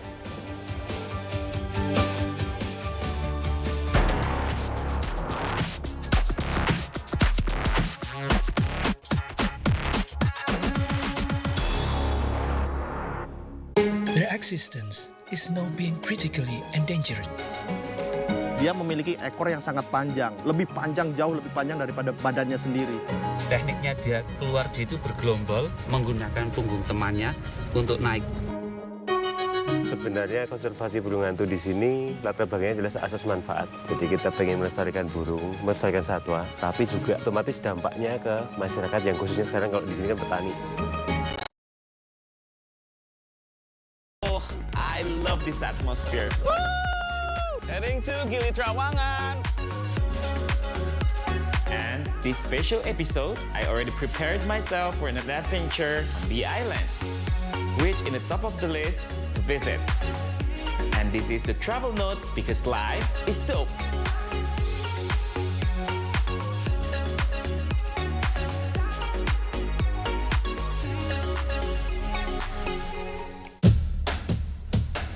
Untuk ini meet and greet, beruntung sekali Indonesia kedatangan Argentina sang juara dunia. Pep dalam beberapa tahun ke depan kita akan lihat seperti apa, karena ini adalah itu tadi. This is a whole new turf yang baru. Ilo udah memprediksikan kemenangan ini? Oh, semua orang memprediksikan pasti. Kalau soal memprediksikan, Cipto tiap panjang musim ya. Hi, I'm Cece. Welcome to Tech in Today. Did you know that you can become a music star just with AI? How can a digital human become an idol? Do you know? Now there is a food delivery jetpack. Only on Tech in Today. Welcome back to Spotlight, ladies and gentlemen, where we bring you guys some of the sports that you guys can go play here in Indonesia. Handball karena masih baru, tadi kita harus bisa juga mempopulerkan ini kepada masyarakat sampai ke bawah. We do it from scratch at the time because we don't know ice hockey, how to play, how to develop, how to manage this sport. You don't have to be good with your foot. Like, you can just dribble the ball and just throw it to the full ball. Yeah, that's true. That's true. Yeah.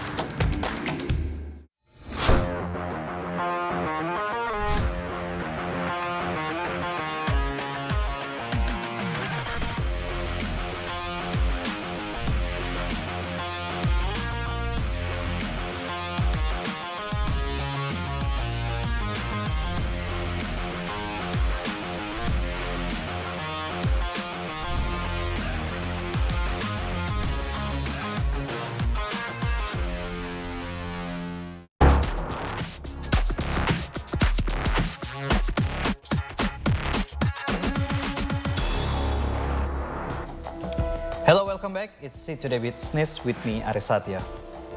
Now it's time to take a look at how Indonesian and global markets performed today in January 5th. And the Fed's latest meeting showed uncertainty over their direction on rate cuts, which has caused most markets to fall, whether they are in the US or Asia. At the end of the first week of trading this year, most Asian markets fell in the red. Japan's Nikkei 225 was among the outliers, gaining by 0.2%, but Hong Kong's Hang Seng Index fell by 0.6%, while Shanghai Composite Index fell by over 0.8%.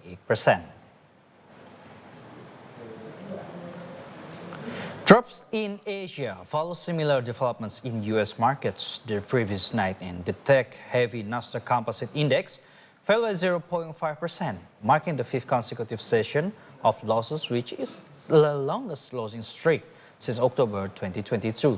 And the S&P 500 also fell, while Dow Jones was mute, as markets were affected by uncertainties over the Fed's directions on rate cuts.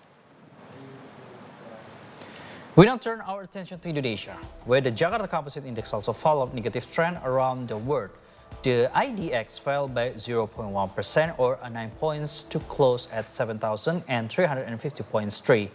And on that note, let's take a closer look at the stocks on the local exchange.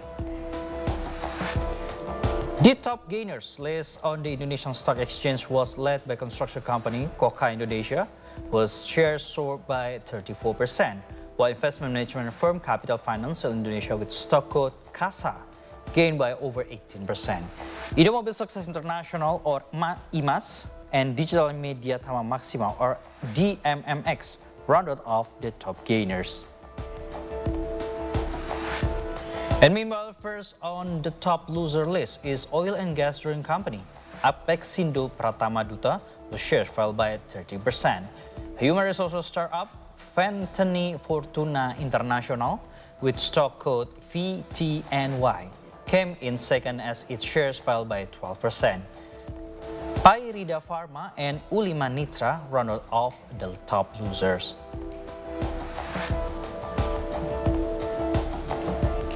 Let's moving on to the next story. McDonald's CEO Chris Kempczinski said that the fast food chain has been significantly impacted by anti-Israel boycott campaigns, especially in the Middle East, and this takes place amid the ongoing humanitarian crisis in Gaza.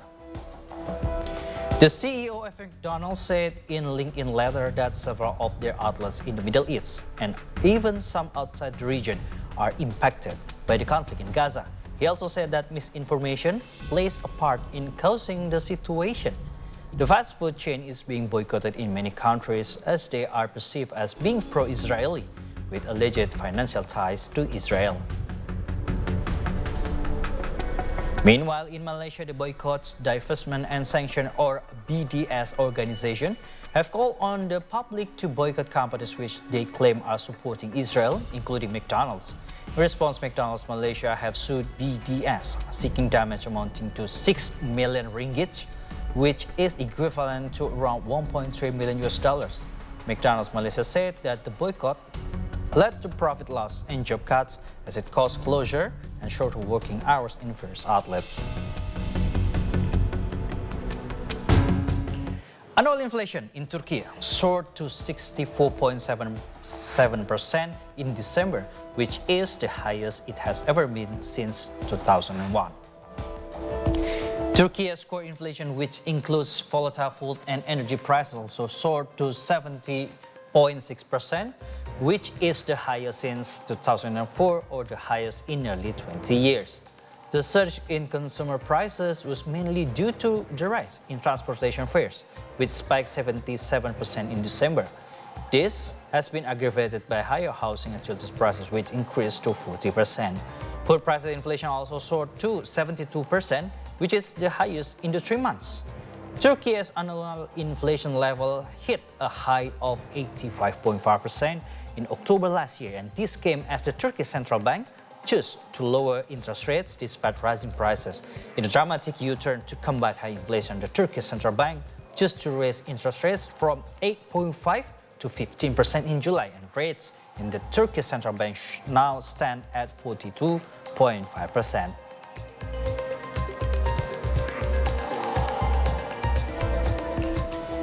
Those were the economic and business updates for today.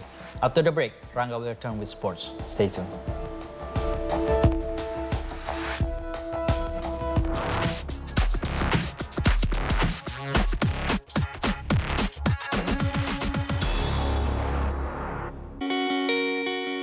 The beauty and the excitement of being there, indescribable to lose such an iconic, historical, and magnificent. Let's take a look around, shall we? Come on in.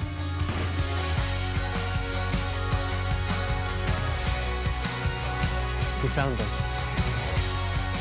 Where people come and go. A cup of tea, a perfect way to end your day.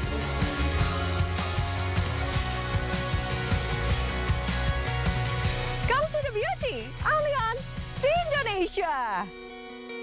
Group of volunteers operating in the south of the city has united to assist displaced children in a refugee camp in Rafah in overcoming the trauma of war. The volunteers come from diverse professional backgrounds and share expertise in working with young people. Good morning, Indonesia, Southeast Asia, and the world. Rise and shine, everyone. A brand new start to a brand new month and a brand new week. Here at Good morning. Good morning. It's a deja vu. Good. Deja vu. It's like with sports, entertainment as well. It is time for a Steve Today with Business with me, Caroline. All right, guys. See Indonesia, see the world, see today. Cuman dia yang ngerti gimana cara rilis the stress gitu. Pemain. Nana kan merah kan? Arsenal. Oh iya. Saya kira kuning. Kenapa apa? Banana. Oh, banana. Oh, iya. Oh, masuk. Pas waktu kan kakak tahu itu hari dimaki. Iya. Iya kan udah ditanya juga di situ. Ya kan ini kan beda acaranya. Oh yang apa kan dikasih tahu. Their existence is now being critically endangered. Dia memiliki ekor yang sangat panjang, jauh lebih panjang daripada badannya sendiri. Tekniknya dia itu bergelombol menggunakan punggung temannya untuk naik. Sebenarnya konservasi burung hantu di sini latar belakangnya jelas asas manfaat. Jadi kita pengen melestarikan burung, melestarikan satwa, tapi juga otomatis dampaknya ke masyarakat yang khususnya sekarang kalau di sini kan petani. Oh, I love this atmosphere. Woo! Heading to Gili Trawangan. And this special episode, I already prepared myself for an adventure on the island, which in the top of the list to visit. And this is the travel note because life is dope.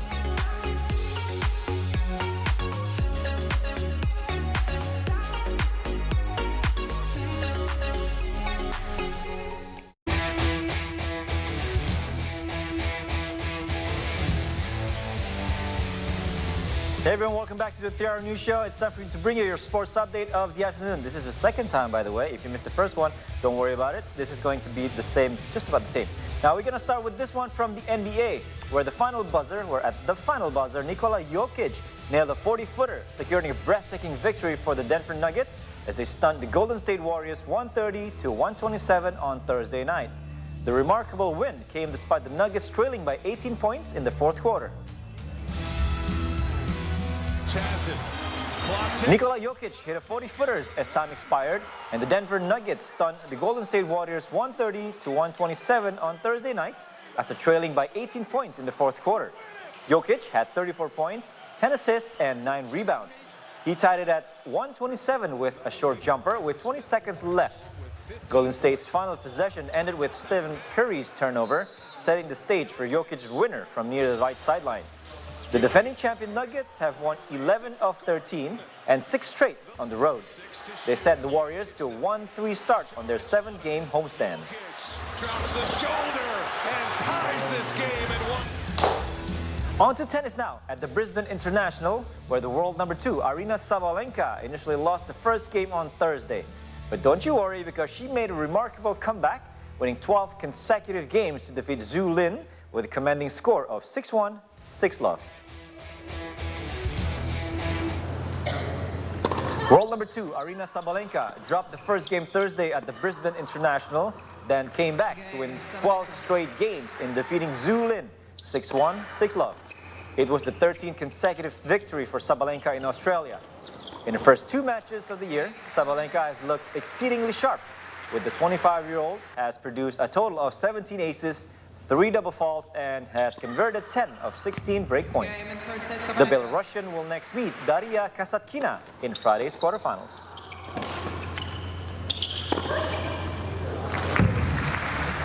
Now we move on to football, where the Indonesian national team temporary lineup for the Under-20 World Cup, which consists of 34 players, trained in Jakarta after a week of training in Qatar. Coach Indra Shafri is still assessing who will make the main squad based on 4 main criteria. The Indonesian national team temporary lineup for the Under-20 World Cup continued their training in Jakarta after a week at the Aspire Academy in Qatar. This training camp will last until national competitions resume in February. Out of the 34 players who are now training in Jakarta, 20 took part in previous exercise sessions in Qatar, while another 14 were newly called. Under-20 national team coach Indra Shafri said that the national team lineup will keep changing, and there is no guarantee that each player will keep his position. He also stated that anyone who do not take part in the training camp can still join the national team as long as they can meet coaching team requirements. This is also applicable for players of Indonesian descent who hold Indonesian passports. Now, besides playing internal matches, the under-20 Indonesian national team is also set to play up to 3 trial matches against other countries. Apa yang 4 itu? Kualitas skill, kualitas kecerdasan taktikal dan kualitas taktikalnya dia. Yang ketiga kualitas fisik, yang keempat kualitas mental. Keempat-empat itu kami akan mengukur dan kami tidak akan melakukan hal-hal di luar itu. Dan semua pemain yang akan kami pilih adalah yang terbaik. Dan saya jamin di sini tidak ada satupun pemain-pemain yang bisa diintervensi oleh siapapun. Saya tegas di sini. So skill set, mental toughness, fitness, and of course, tactical. Those are the 4 things that Indra Shafri is going to be looking for from each player for the national team.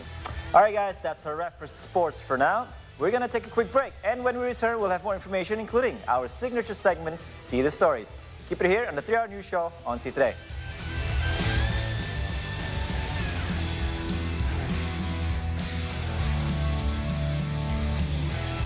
Asian flavors is gaining more popularity around the world in the last decade.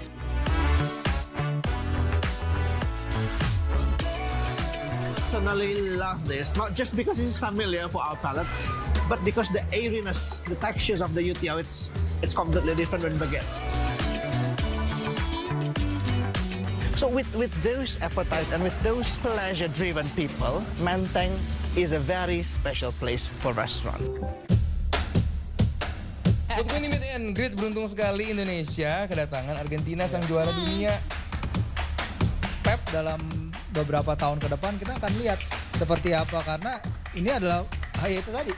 This is a whole new turf yang baru. Ilo udah memprediksikan kemenangan ini? Oh, semua orang memprediksikan pasti. Kalau soal memprediksikan, Cipto tiap panjang musim ya. Hi, I'm Cece. Welcome to Tech in Today. Did you know that you can become a music star just with AI? How can a digital human become an idol? Do you know? Now there is a food delivery jetpack. Only on Tech in Today. Welcome back to Spotlight, ladies and gentlemen, where we bring you guys some of the sports that you guys can go play here in Indonesia. Handball karena masih baru, tadi kita harus bisa juga mempopulerkan ini kepada masyarakat sampai ke bawah. We do it from scratch at the time because we don't know ice hockey, how to play, how to develop, how to manage this sport. You don't have to be good with your foot. You can just dribble the ball and just throw it to the full ball. Yeah, that's true. That's true. Yeah.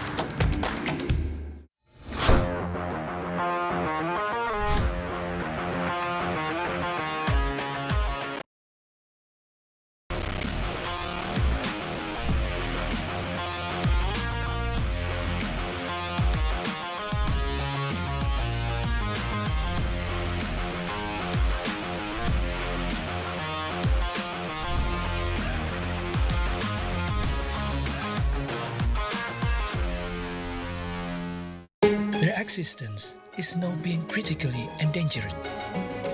Dia memiliki ekor yang sangat panjang, jauh lebih panjang daripada badannya sendiri. Tekniknya dia keluar dia itu bergelombol menggunakan punggung temannya untuk naik. Sebenarnya konservasi burung hantu di sini latar belakangnya jelas asas manfaat. Jadi kita pengen melestarikan burung, melestarikan satwa, tapi juga otomatis dampaknya ke masyarakat yang khususnya sekarang kalau di sini kan petani.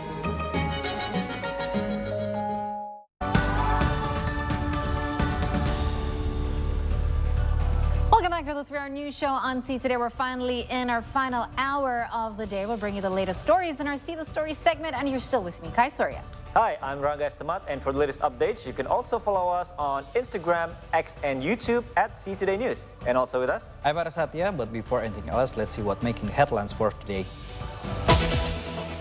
From Indonesia, 2 trains collided in Cicalengka Subdistrict, Bandung Regency, West Java on Friday, 6 a.m.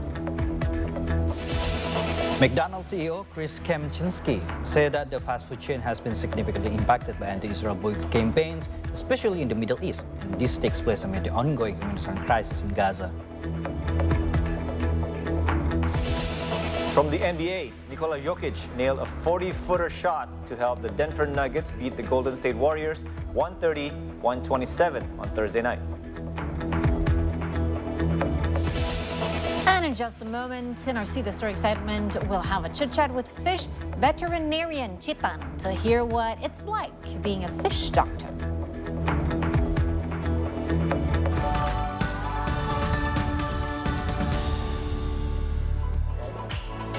Wow, welcome back. Hello to the 3-Hour News Show on See Today. Now, we are finally at our signature segment, See the Stories, and I'm just looking around here. Why am I on my own in the studio? I don't know where my co-hosts are. Where are you? Rangga, Aris? Who is coming in here? I'm here. Oh.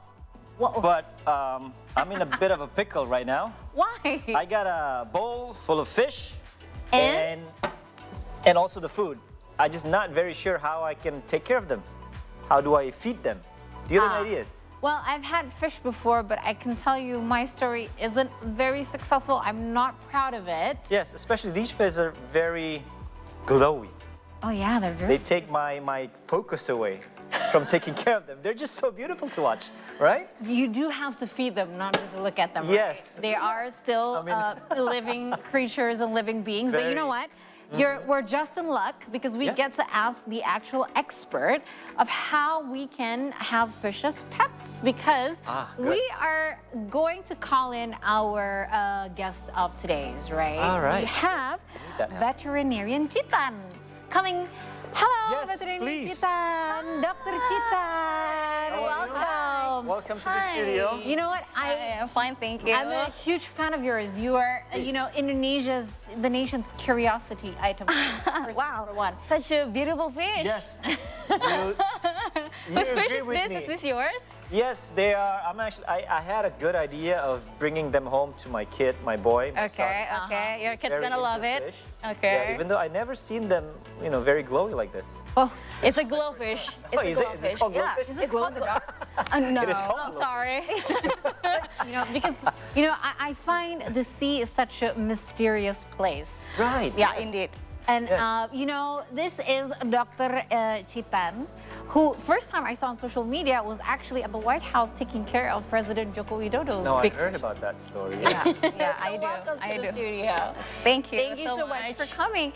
And before we start, maybe you can give Rangga his tip first. Yeah. How many times do we feed, and how much do we actually How many feed times a little day? fish like this? Anything So that I need actually, to pay we attention to? we cannot keep it just like this. Okay.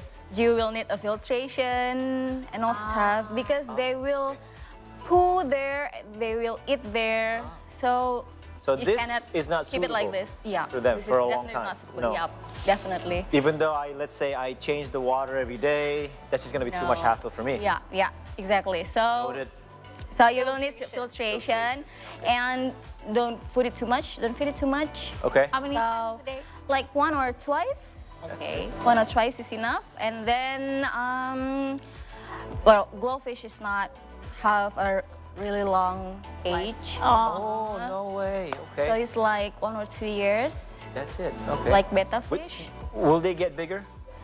No. No. Yeah. I think this one is the They will maximum stick size.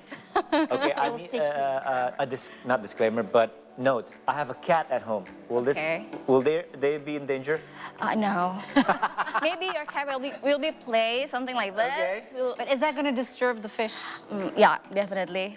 they will going stress and all stuff, maybe sick, but I don't think your cat will eat it directly. Okay, well that's good to know. Well, okay. So this is the infamous Dr. Chitan. If you've seen her on social media, she posts a lot about her daily activities, taking care of fish. So I do. If you could tell us, you know, what does a typical day look like for you as a fish expert? So it's a bit different from another doctor because another doctor usually they have clinics, they have hospital, right? So they just stay at the clinic, they stay at the hospital for a long day. For me, because of sick fish is too risky for doing a travel. So I'm the one that visit my clients. So I roam around. So I roam around. Okay. So I bring everything with me in my car. I bring together with me. I visit my clients like 3-5 clients a day. Okay. So it's quite exciting and tiring. And So what kind of fish do you usually Yeah. take care of? Because I know you don't visit these Counter. clients I don't every day. think- right? no. So But what I kind of- visit betta fish, the small one. Yeah. It's really expensive also, actually. Yeah. For the show class. Yeah, especially I think since COVID, a lot of people started getting betta Right, fish. They right. started to photograph betta fish with different backgrounds. Because it's really easy. Because it's really easy to be kept. You just need. They don't need any filtration. Okay. You just need to change the water like 3 days. Oh, Every wow. 3 days, yeah. Low maintenance. Very low maintenance. That's why I think everyone choose to keep. What's the biggest fish that is currently your patient? Arapaima. How big? It's like 2 meters long. Right. 2 meters long. It needs like 7, I think 10 people to catch. Oh.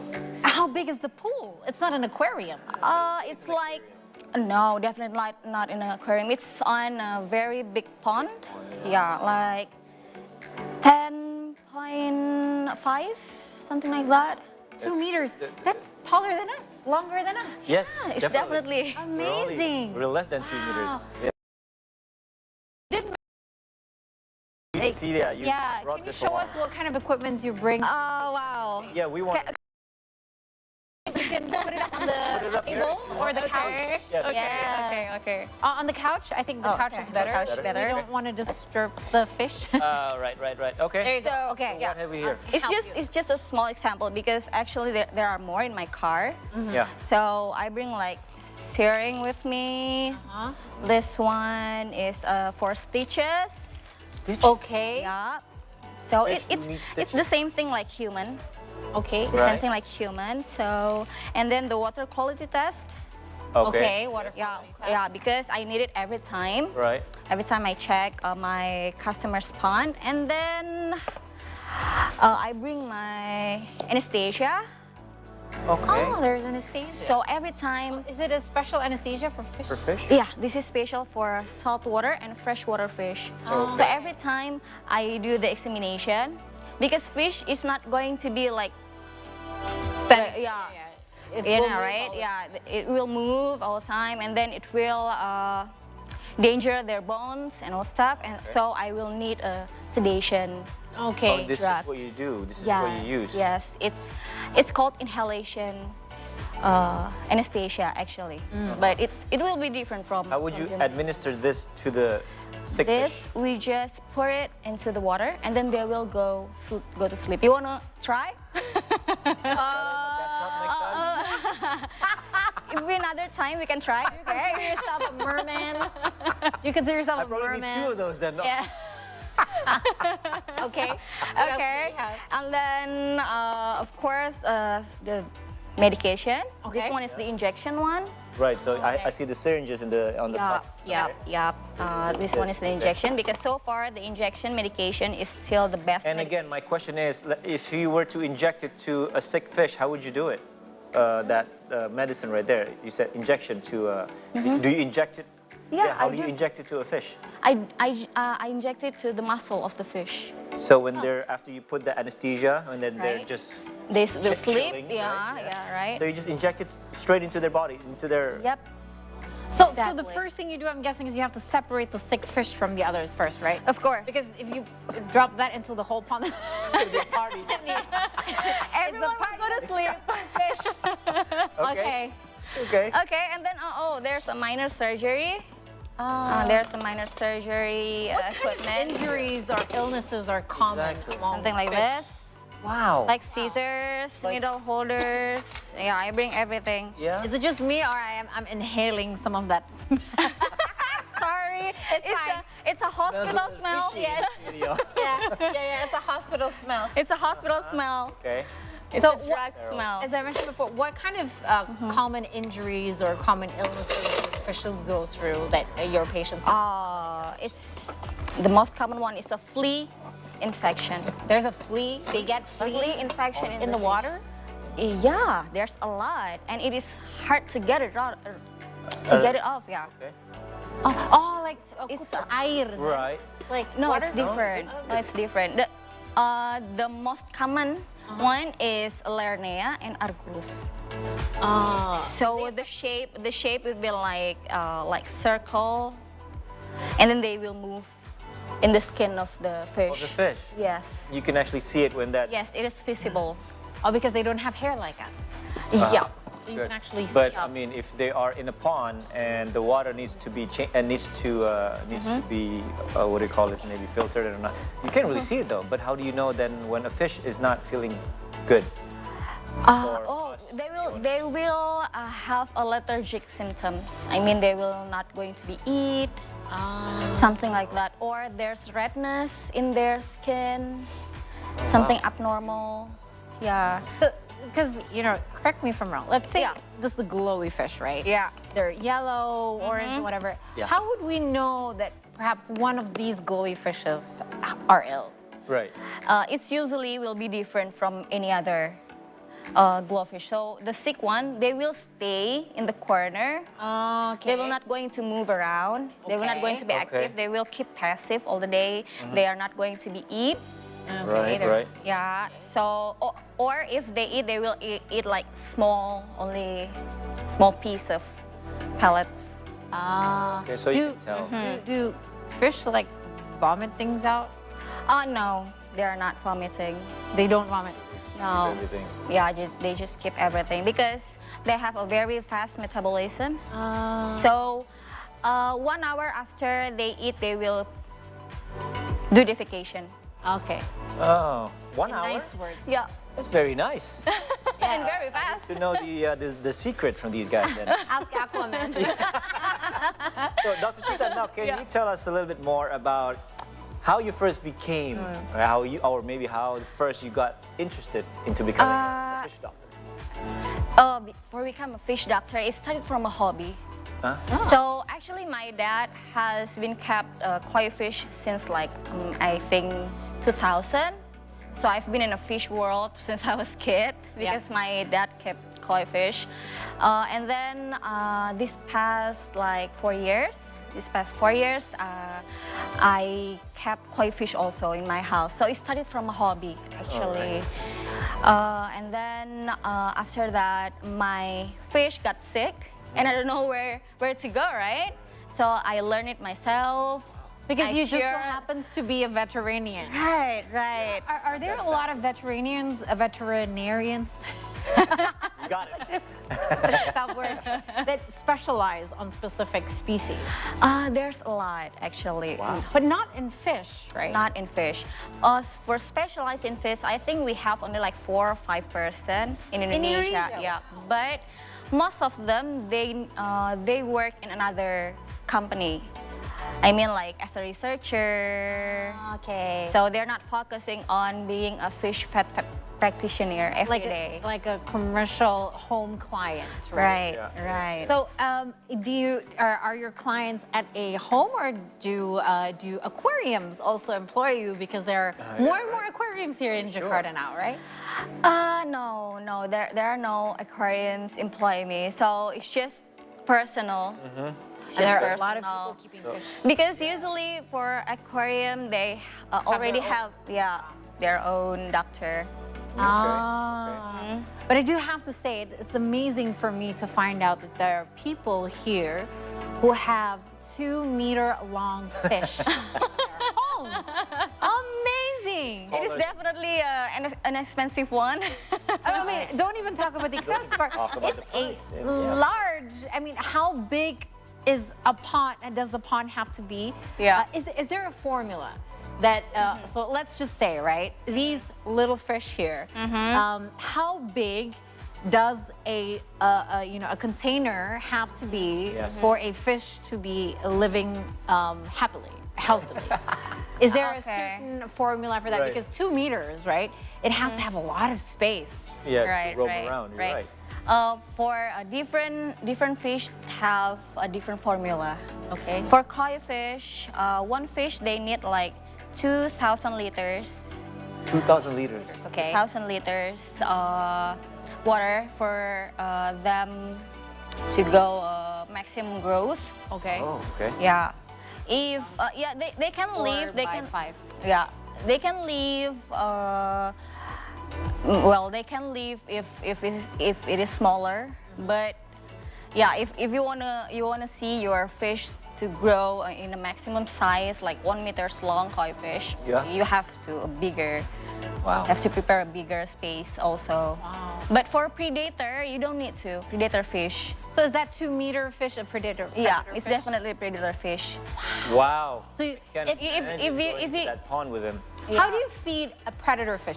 I always want to know this because this is interesting because this is a predator fish in a home, which means like I've always wanted to know how aquariums can have piranhas, for instance, right? Right. Do you feed them like mice or whatsoever, or do you have to have them hunt other fishes around? It sounds barbaric, but how do you do that? No, they're not hunting if they're being kept in an aquarium, definitely. They go hunt in their nature, but if someone keep it, they're not going to hunt. So you have to feed them. Yeah, they have So to feed it. eat? What do they eat? For 2 meters long, they eat everything smaller fish like carps.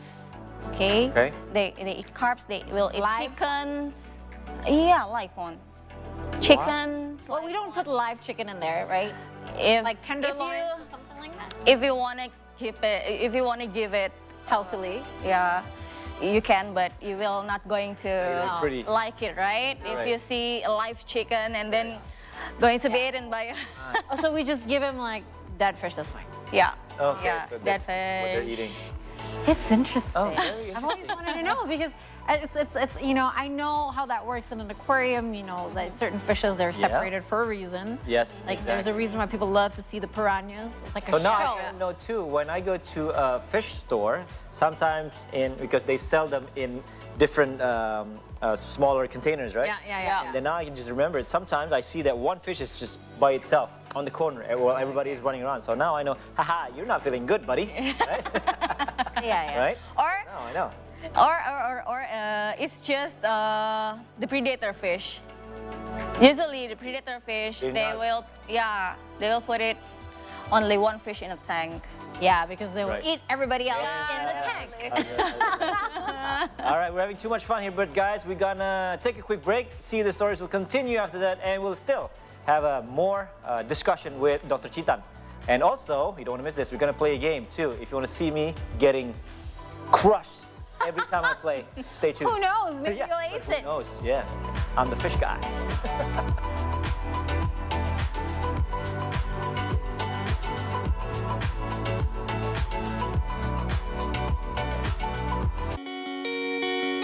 The beauty and the excitement of being there. Indescribable to lose such an iconic, historical, and magnificent. Let's take a look around, shall we? Come on in.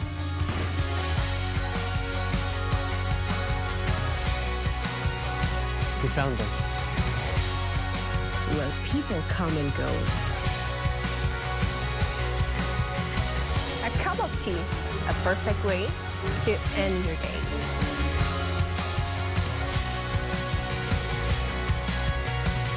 Come see the beauty only on Sea Indonesia. Group of volunteers operating in the south of the city has united to assist displaced children in a refugee camp in Rafah in overcoming the trauma of war. The volunteers come from diverse professional backgrounds and share expertise in working with young people.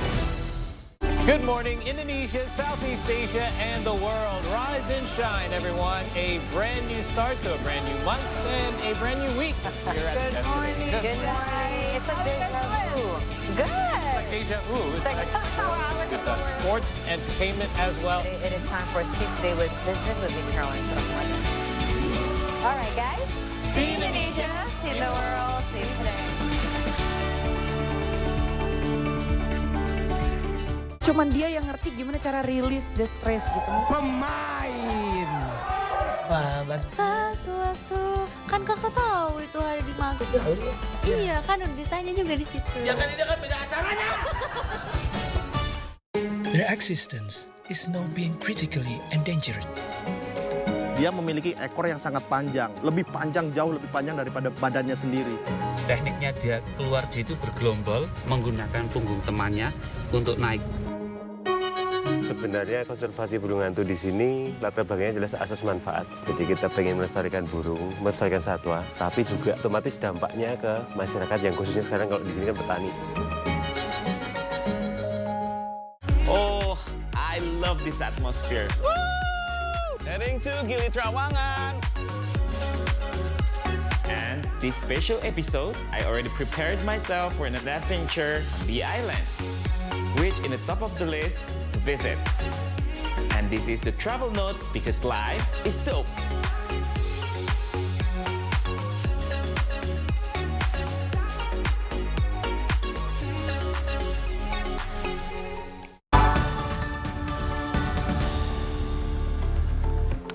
Hi, welcome back to the 3-hour news show with us on See Today. It is still on our See the Story segment, and we're talking about fish. Yes. So, do I have a merman here, or is the Aquaman? I don't know. What are you, Ranka? Do you consider yourself Aquaman or merman? Aquaman, it is. Just because the movie's out. I haven't seen it though. I think I have to see it. Maybe we'll learn a little bit more about fish. But we're still here with Dr. Chitan, who is a fish veterinarian. So I heard you also check decorative fish trade, including the one that we saw on your social media. Yeah, you went to the State Palace. How did that feel when they called you? President Joko Widodo needs you to have his fishes checked. Yes. Fish checked. Oh, so cool. Because it's singular. First time I got a call, I also felt like, wow, this is unbelievable, right? But they have a lot of fish. Yes. They have a lot of fish. Like, they have koi fish, they have arowana, they have another predator fish.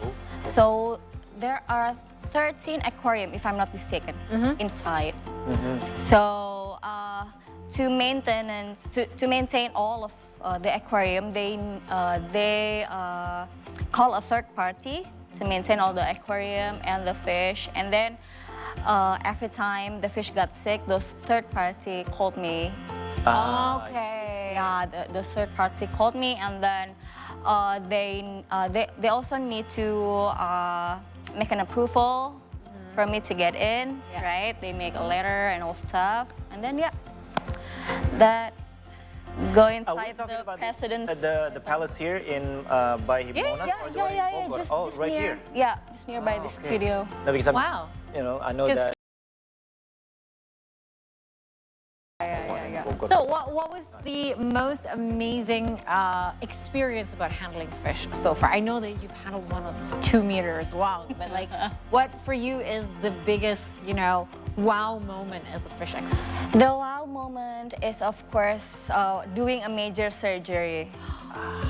Doing a major surgery and doing an X-ray for a fish. How do you do an X-ray for a fish? Yeah. Can you talk us through that? Because X-ray is Can very it go through dangerous, water? Right? Yeah, I mean the fish is that. I mean, And you can't take the fish out of the water. Yeah, so tell us. Right. So for an X-ray, I usually come to my client's house, and then I take their fish with me, go to the nearby clinics that have digital X-ray, and then fish under anesthesia, definitely. They will do an X-ray. So I just hang the fish in the X-ray table. Yeah. And breathing without water? They definitely cannot breathe actually. Okay. But it is really fast. It's like only like 15 seconds. Okay. Yeah, so Okay, it's X-ray, okay. right? Yeah. that's And then I put it back to the water, Right. and then the results come. Okay, so what do Wow. you? I mean, the last one you did an X-ray on a fish. What was the result like? It's a tumor, a positive tumor. So I did the surgery on it. Now let's talk about the surgery a little bit. How would you then do a surgery on a fish? This particular one that had a tumor. So first, of course, the fish is under anesthesia, and then I do the preparation. It is actually it can be done outside the water Right. as long as we flow the water inside their mouth. Just like us humans, you gotta get some oxygen. Yeah, so oxygen inside, right? But humans, they are using like something in the nose, right? For fish, we just push through the water with the, what do you call it? Like cylinders? Like a tube, yeah. Tube, yeah. Tube, yeah. With a tube, a little So you tube. do that during the operation. Right. Okay. And then, yeah, and then I do the incision and all stuff, and then I do the stitches after that. Right. The fish will wake up. Yes. But I will need to wait like usually 1.5 hours in order to make sure is the fish okay or not. And then I will do the intensive care for 1 week. So I will come to the patient's house every day, every single day, just to check, make sure the fish okay. After 1 week, the fish is okay, the stitches is okay, the wound is okay, it closed nicely, so it's finished. So that fish that had a tumor in it is now okay. Yeah, now okay. Good Lord. You know, I have a question. There's so many fish around the world. There's salt water, there's fresh water. Is there a difference between saltwater and freshwater fishes? Of course, it is. Like, is it different. the organs or is it it's the like small regulation. like actually. can they survive either way? No, they cannot survive either way.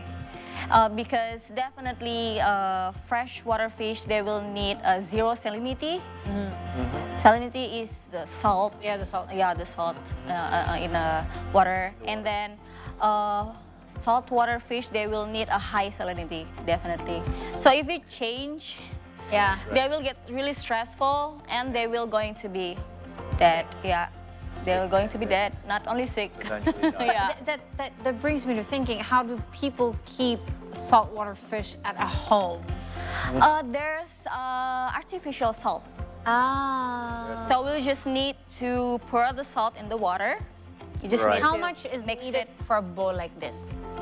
It's different from another brand, from one brand to another brand. So usually hobbyists will just follow the instructions from the brand. Yeah, so there needs to be a lot of calculation if you want to take a fish in your home. Right. Okay. I need to ask you something. Okay. There's a lot of fish in the world, so many different kinds, right? Right. Is there a dream fish that you have that you would love to treat one day? Like, I don't know, like a shark or like a whale. But I don't know, they're not considered fish. I know they're mammals. Whale is not a fish. I know, but they're still sea creatures. Wait, what? Whales are not a fish. Didn't know that. Oh my God. because they have lungs. They have lungs, they breathe oxygen like They don't have any gills. warm-blooded mammals. Right. Okay, all right. That's why they have to go up Up in the and breathe. surface. Yeah. Right. So yeah, what is your dream fish? Say shark. Shark. Shark. It's my dream. Yeah, me too. Yeah. Because actually, there's a lot of people kept shark in their house. What? Really? That is actually true? Yeah. There's a lot. There's a lot. Oh, they're mini sharks too, right? Not like the No, not the great No, white I know, shark. but it's yeah, that's just something the that's pretty small common one. now we're Yeah, talking about. it Yeah? is really Okay. common. All right. And So we're talking about people here in Indonesia. Yeah. Good Lord. I've seen a lot of people here in Indonesia kept have you treated shark. one before? No, not yet. I hope I can. generally help. So, I hope I okay, can. so what would be the main difference of treating a fish and a warm-blooded sea mammal? Oh, it's really different because their physiology is different, their anatomy is different. So sea mammals is more like mammals. Yeah. So it is not, it's really different from fish. From fish, we usually do the water test quality, right? Because they 100% lives in the water. Okay. Right. For sea mammals, because they're not 100%, maybe like, I don't know, like whales, like dolphins, maybe they do the water quality checks too, but the anatomy will be different, right? The physiology will be different. It will be close to mammals. Now we learn something new every day. Now, have you looked into their anatomy a little bit in the Was past? that part of was you it? becoming a fish Uh-huh. expert? Sorry, again? You know, learning the differences, differences. between the anatomy, is that also part of your Oh, journey? yeah. So you yeah, looked into them, yeah. so the differences. So I have to learn a lot of fish's anatomy because it's really different from stingrays, It's Yeah. really different, right? Right. Stingrays, and then from koi fish and arowana. That's really different. Wow. Ooh, so she has been an expert for 3 years. For 3 So years. it's been an amazing journey for her. To two more. But you know what, Dr. Chitan, it is not officially See the Stories if we don't invite our guests to play a little game with us. You got tricked. What game? I'm gonna destroy you in this game. No, what kind of game? Well, we're gonna please? find out if Ranga is just plain I'm gonna be, innocent, unknowing, ignorant All right. of sea creatures. Sea creatures. Or if he's secretly Aquaman. So, Dr. Chitan, you and Ranga are going to be playing a little quiz. Right. It's Okay. called Guess the Sea Creature. Is it me Guess versus the fish or You sea against creature me. from Yes. the description, and you have your own bells, so you get to Okay. ring the bell. Okay. Do you want to choose your bell, or is this You wanna fine? take that one or this one? This one is okay. All right. Okay. Okay, test. Okay, Working? they're both working. So the question will be up on the screen, this big plasma right there, Yeah. and you'll have multiple choice answers. This Okay. one from this? Yes. Yeah. Okay. So afterwards, there will be the answer displayed on the screen. Are you ready? Okay. Ranga, are you ready? Let's find out if Ranga is secretly Aquaman. Yeah. Let's go. So, the very first question. Many toddlers sing and dance my tune, although I am a fish with sharp teeth. What are you? B shark. Aha, is that? No. Is that? I Is live that? Is with that? Can we see B the answer, shark. please? What? What? What? Really? Are you serious? I think that's Is wrong. it really shark? Like It baby is shark? baby shark, See? baby shark. I'm being sabotaged. I can't win. Anything that I play, I cannot win. It I is gotta shark. play. It is shark. Baby shark. Baby shark. You Yes. can ask my baby because she is Exactly. baby shark. Big fans of baby shark. Yes. At one point, we lived with that song for 2 years in our life. Yes. All right. We I got am it. living it right now. You are living at the moment. Yes. All right. Well, there Cool. you go. You're secretly Aquaman. We have 1-0. Now, number 2. I am very social fish with short-term memory that was immortalized by Disney and Pixar and Finding Nemo. Yes. C. Is it true? Royal Blue Tang. So is We'll the find story a Royal Blue Tang? Can we have a look, please? I had no I'm clue. sorry.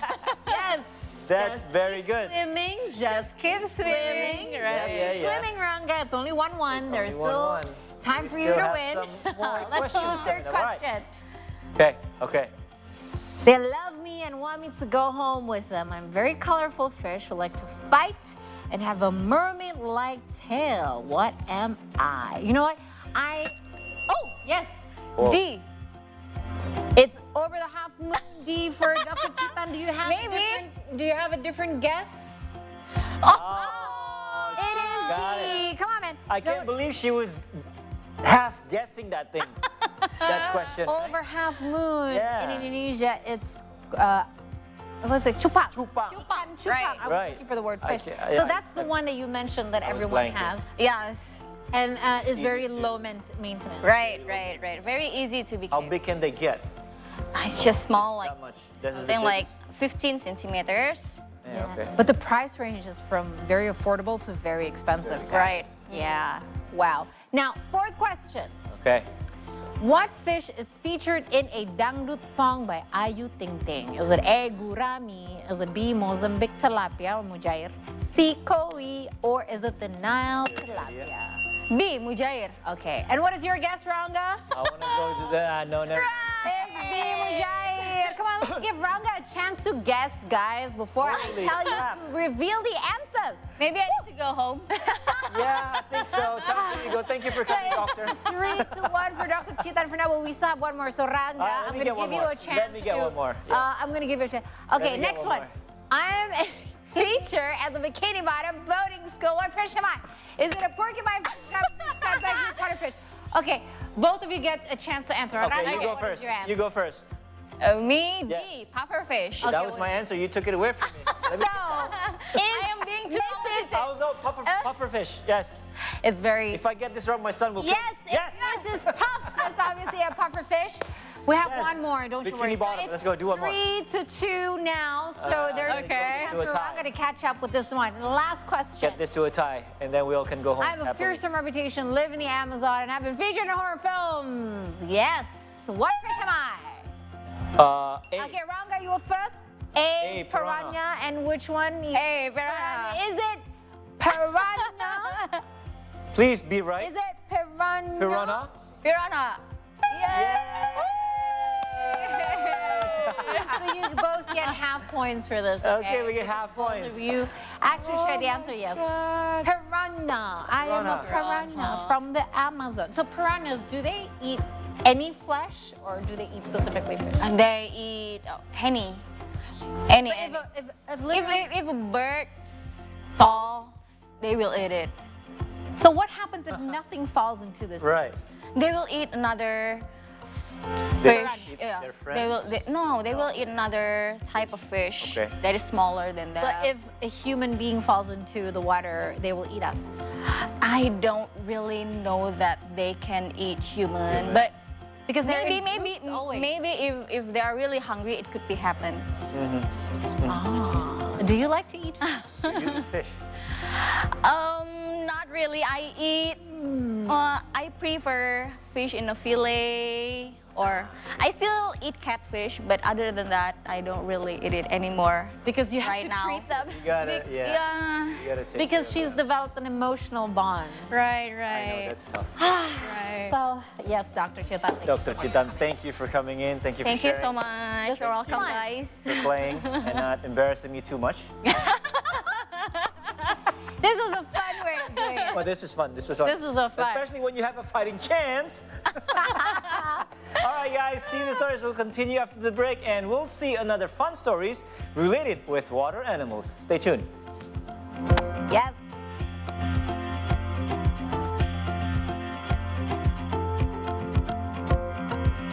Their existence is now being critically endangered. Dia memiliki ekor yang sangat panjang, jauh lebih panjang daripada badannya sendiri.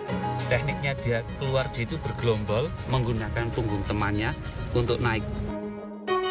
Sebenarnya konservasi burung hantu di sini latar belakangnya jelas asas manfaat. Jadi kita pengen melestarikan burung, melestarikan satwa, tapi juga otomatis dampaknya ke masyarakat yang khususnya sekarang kalau di sini kan petani.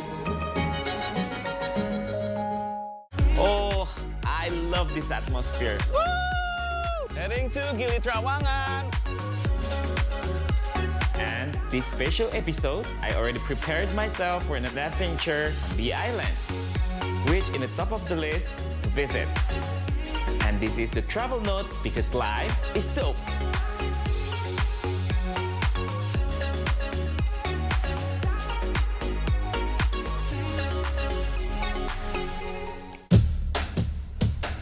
Untuk ini meet and greet, beruntung sekali Indonesia kedatangan Argentina sang juara dunia. Pep dalam beberapa tahun ke depan kita akan lihat seperti apa, karena ini adalah ya itu tadi. This is a whole new turf yang baru. Ilo udah memprediksikan kemenangan ini? Oh, semua orang memprediksikan pasti. Kalau soal memprediksikan, Cipto tiap panjang musim ya. The beauty and the excitement of being there. Indescribable to lose such an iconic, historical, and magnificent. Let's take a look around, shall we? Come on in.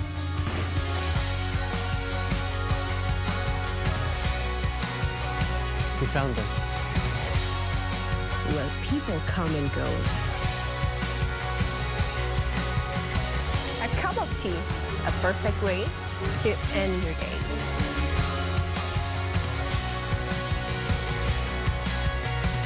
Come see the beauty, only on Sea Indonesia. A group of volunteers operating in the south of the city has united to assist displaced children in a refugee camp in Rafah in overcoming the trauma of war. The volunteers come from diverse professional backgrounds and share expertise in working with young people. Good morning, Indonesia, Southeast Asia, and the world. Rise and shine, everyone. We've got sports, entertainment, as well as business updates coming up.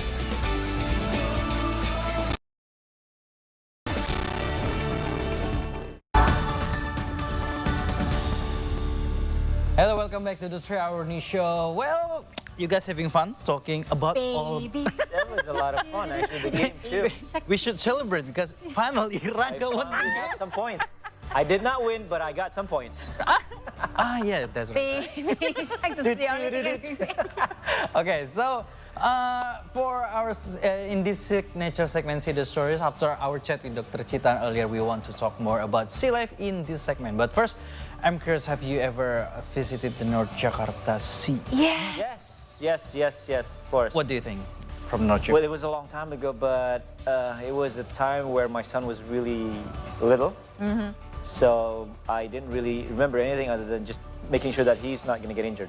Thousand Islands, right? Yes. Thousand Islands, right? I mean, I went to Thousand Islands the last time, unfortunately, when I was, I think, 9 years old. But I have a lot of core memories because that's the first time I was allowed to go on my own jet ski at 9 years old. Really? Proud of that. My goodness. It was my first time snorkeling, and it was my first time seeing a live biawak. No. In front of my eyes, Okay. and it was a traumatizing experience because you know how big they're not as big as komodos. What are they in English anyway? Water lizards, if I'm not mistaken. Is that water lizards? Something like that. Big lizard. Big. It's a huge big, lizard. So huge. biawak, right? Yeah. There was one in a Thousand Island. It was me and my little sister who was at the time 2 years old. I was 9 years old. And I literally had to run away from the lizard one way or another and evacuate my sister. There were no adults around us. Yeah. You know how small those islands are, right? Yeah. We were just walking back to our cabin, and I was like, during the headlights, what do I do? What do I do? And I was like, grab my sister and run away. Oh, man. But yeah. Then when speaking about that, there are those who are lucky enough to swim among the largest fish in the world, the whale shark. So there's a whale, there's a shark. So this is a whale shark. Yes. And let's take a look at some individuals who get meet the gentle giant while jet skiing in the waters of North Jakarta. Take a look.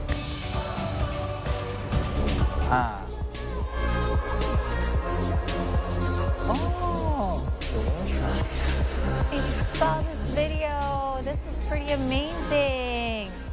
Yeah, you know what? The North Jakarta Sea is amazing because you never know what sea animal you're going to meet. Yeah. Encounter. I've met dolphins, It's but I've never met a whale shark before. Would you panic if that's you me, saw this? I will Right? freeze. When you're on your jet Yes. ski, I would for, of course, for the brief moment, until I know that that thing is not really aggressive. But again, how You know can you tell whether the fish is aggressive or not? You Google. Right? Yeah. When you're in the middle of the ocean and then you're in I don't have time to Google. jet ski, For me, I will just freeze I would and- panic for sure, maybe. I will- Or, You know, I think it's because we've been exposed to Jaws. that destroys our, that affect our perspective. Yeah, it affects our perspective, right? Because there are some gentle giants, as you've mentioned Right, before. right. There are some also that are, predatorial, very predatorial. Yep. Yeah.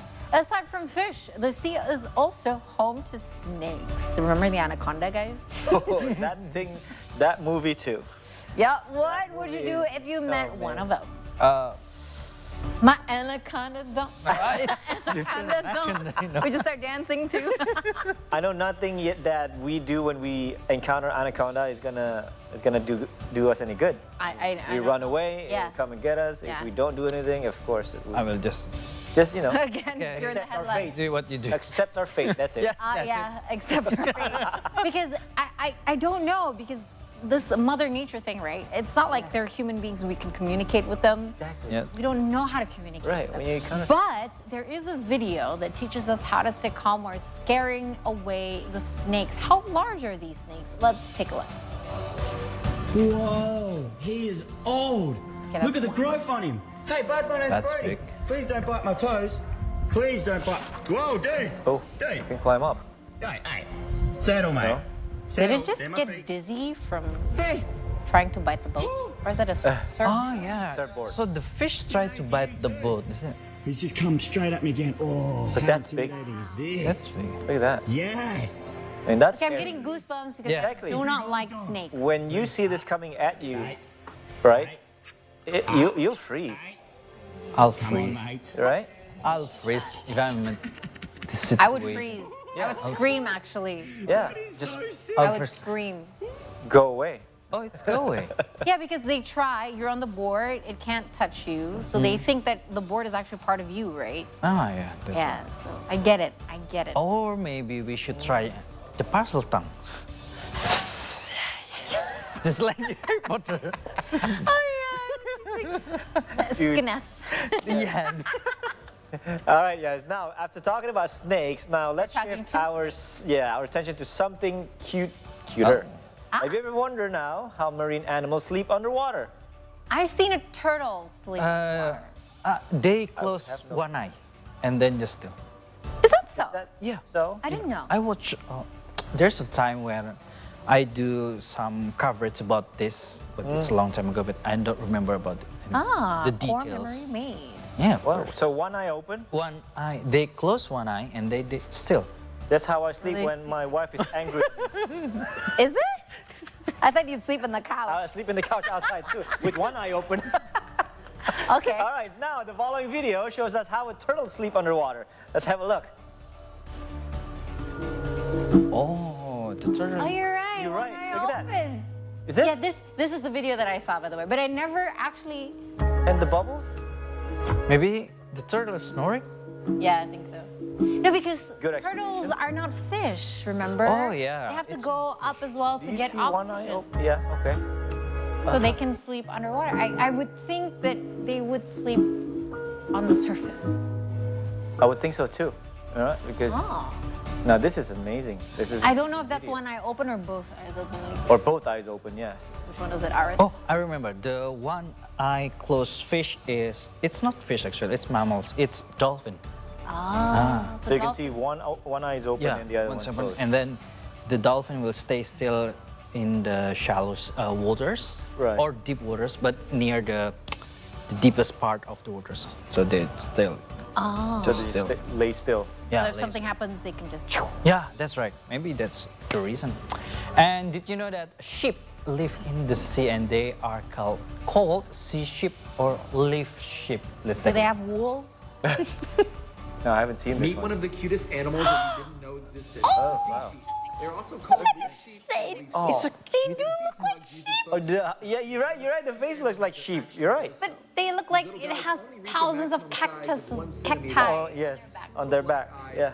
Baba, green sheep, have you any cacti? Have you any wool? Cacti. Oh, it's so cute. You're right.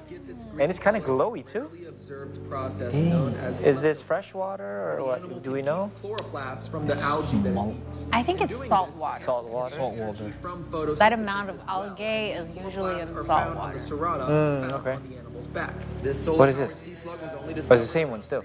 Serrata. Sea slug. Oh, okay. That looks like a Different kind. snail, right? Yeah, yeah. So it's considered a slug. Slug. Okay. Look at this. Oh my. It's able to blend really good with the environment because Wow. the green, what you call it, green leaves behind its back. The very first one is very colorful. Yeah, the very first one was very colorful. Like it's So no wool. glowing. Just like No wool, too bad. cacti.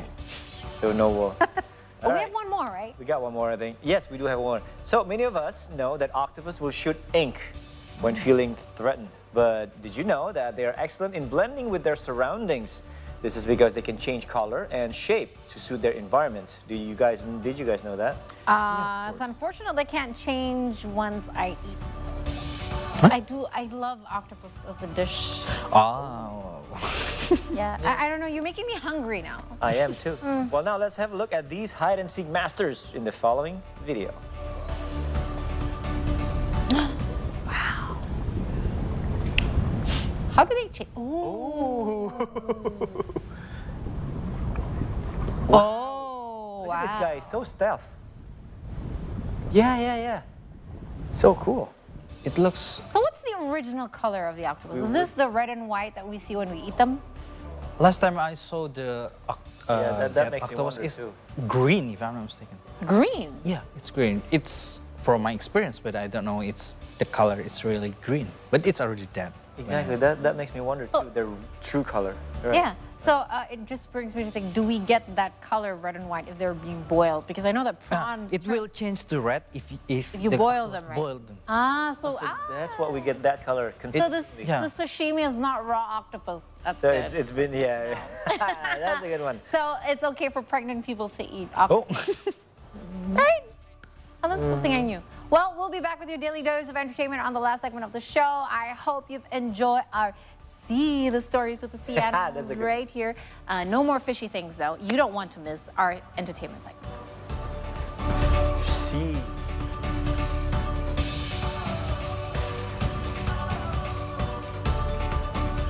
Cuman dia yang ngerti gimana cara rilis the stress gitu. Pemain.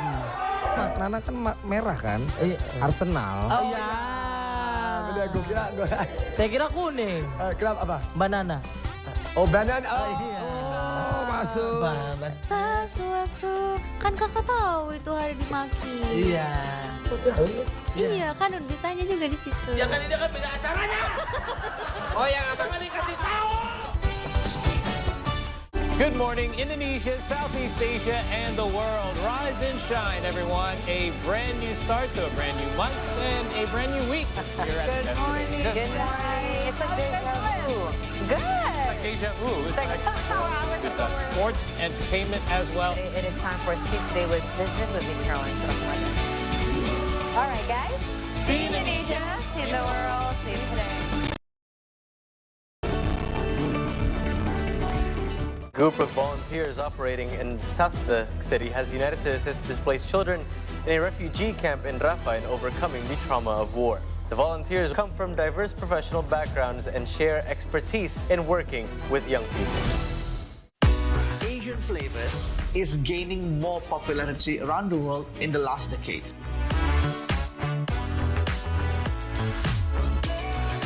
Personally love this, not just because it is familiar for our palate, but because the airiness, the textures of the youtiao, it's completely different than baguette. So with those appetites and with those pleasure-driven people, Menteng is a very special place for restaurant.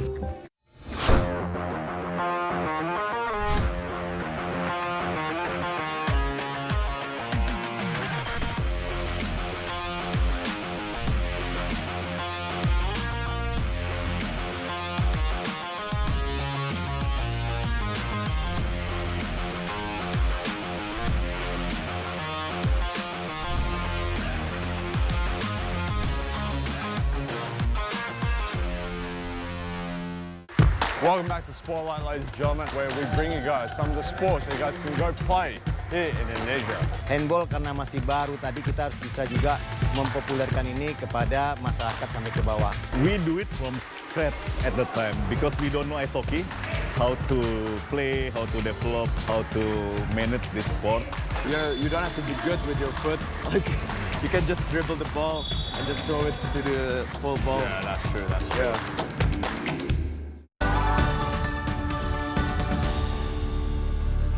Hello, welcome back to the Travel Show. It's time for entertainment update. So, you guys, this is our producer asked me to do this. Do you guys know this?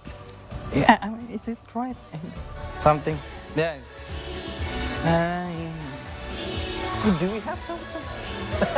I don't actually. It's something like this. I do the research. Yeah, something like that. So, is that supposed to be a fortune cookie? Yeah, okay, like this. Something. Okay. You break a fortune cookie, right? Yeah, and then break fortune. And break, yes. Maybe like that. so going You to... tried. I'm trying.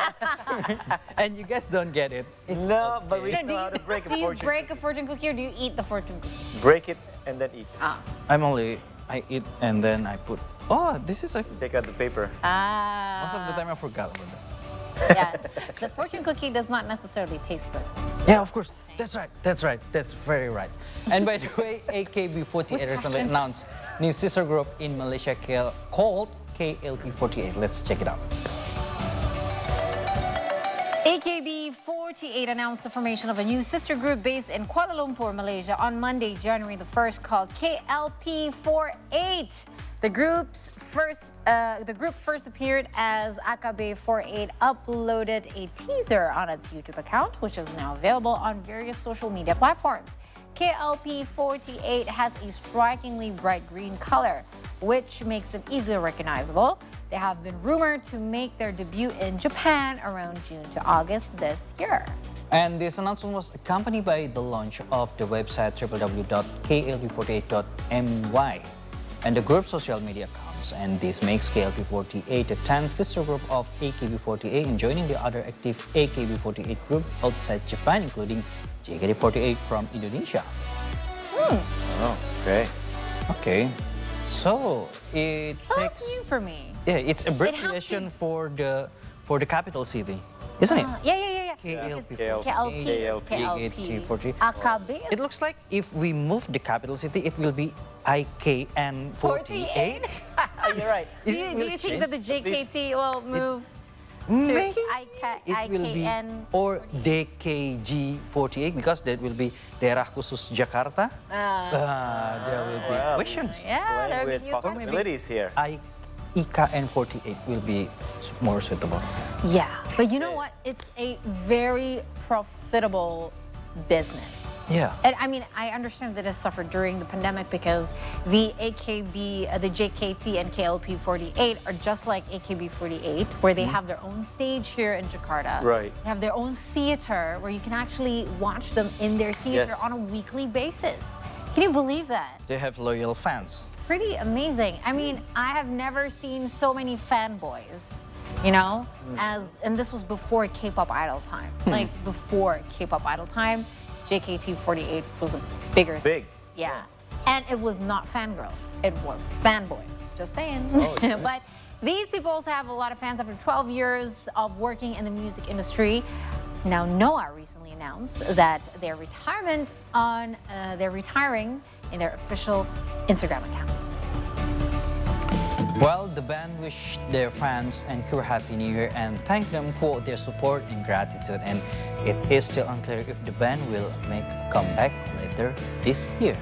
Noah, formerly known as Peter Pan, has been part of the Indonesian music landscape since the 2000s. Their fans, called Sahabat Noah or Friends of Noah, are spread out through Indonesia, Taiwan, Malaysia, Singapore, and Hong Kong.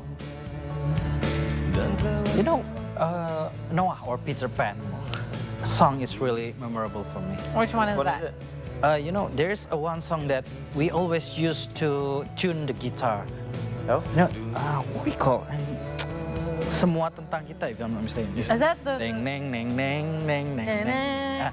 No, it's Ku Katakan. Ku Katakan yang ini, isn't it? I forgot that song. Like, We always use that song to tune the guitar. Yeah, that one's also, it's actually... The very first song, playing Ada Apa? Ngan. Ku tanya malam. Or Manusia Bodoh? No, it's Ada Band. It's Ada Never Band. mind. That's Ada Band, not Peter Pan or I Noah. think it's But time for me to check out. you know what? This is the first Log out. time. This is the first time I'm doing the 3-hour news show in our new format. Please do stay tuned because we'll be back tomorrow, 5 to 8 p.m. We've changed the light a little bit, but make sure you keep staying in touch with us. Stay connected with us on Instagram, X, and YouTube. Our handles at See Today News because that wraps up today's 3-hour news show. And of course, See Today can be enjoyed in Israel on Foxtel OTT platform, Plus app, or in Mako Cable TV channel 84. Or if you are in the Philippines, you can also watch in the Conference Vision channel 58 and Singtel Singapore channel 50. Yes, and for Telkomsel users, you can also watch See Today on the MaxStream app. And don't forget to also tune in again tomorrow, same time, same channel. And be sure to also catch our morning show every day at 6 a.m. I'm Rangga Estemat. I'm Arya Satya. And my name's Kai Surya. As always, together we'd love to say, See Indonesia, see the world, see today. today.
fun to see today.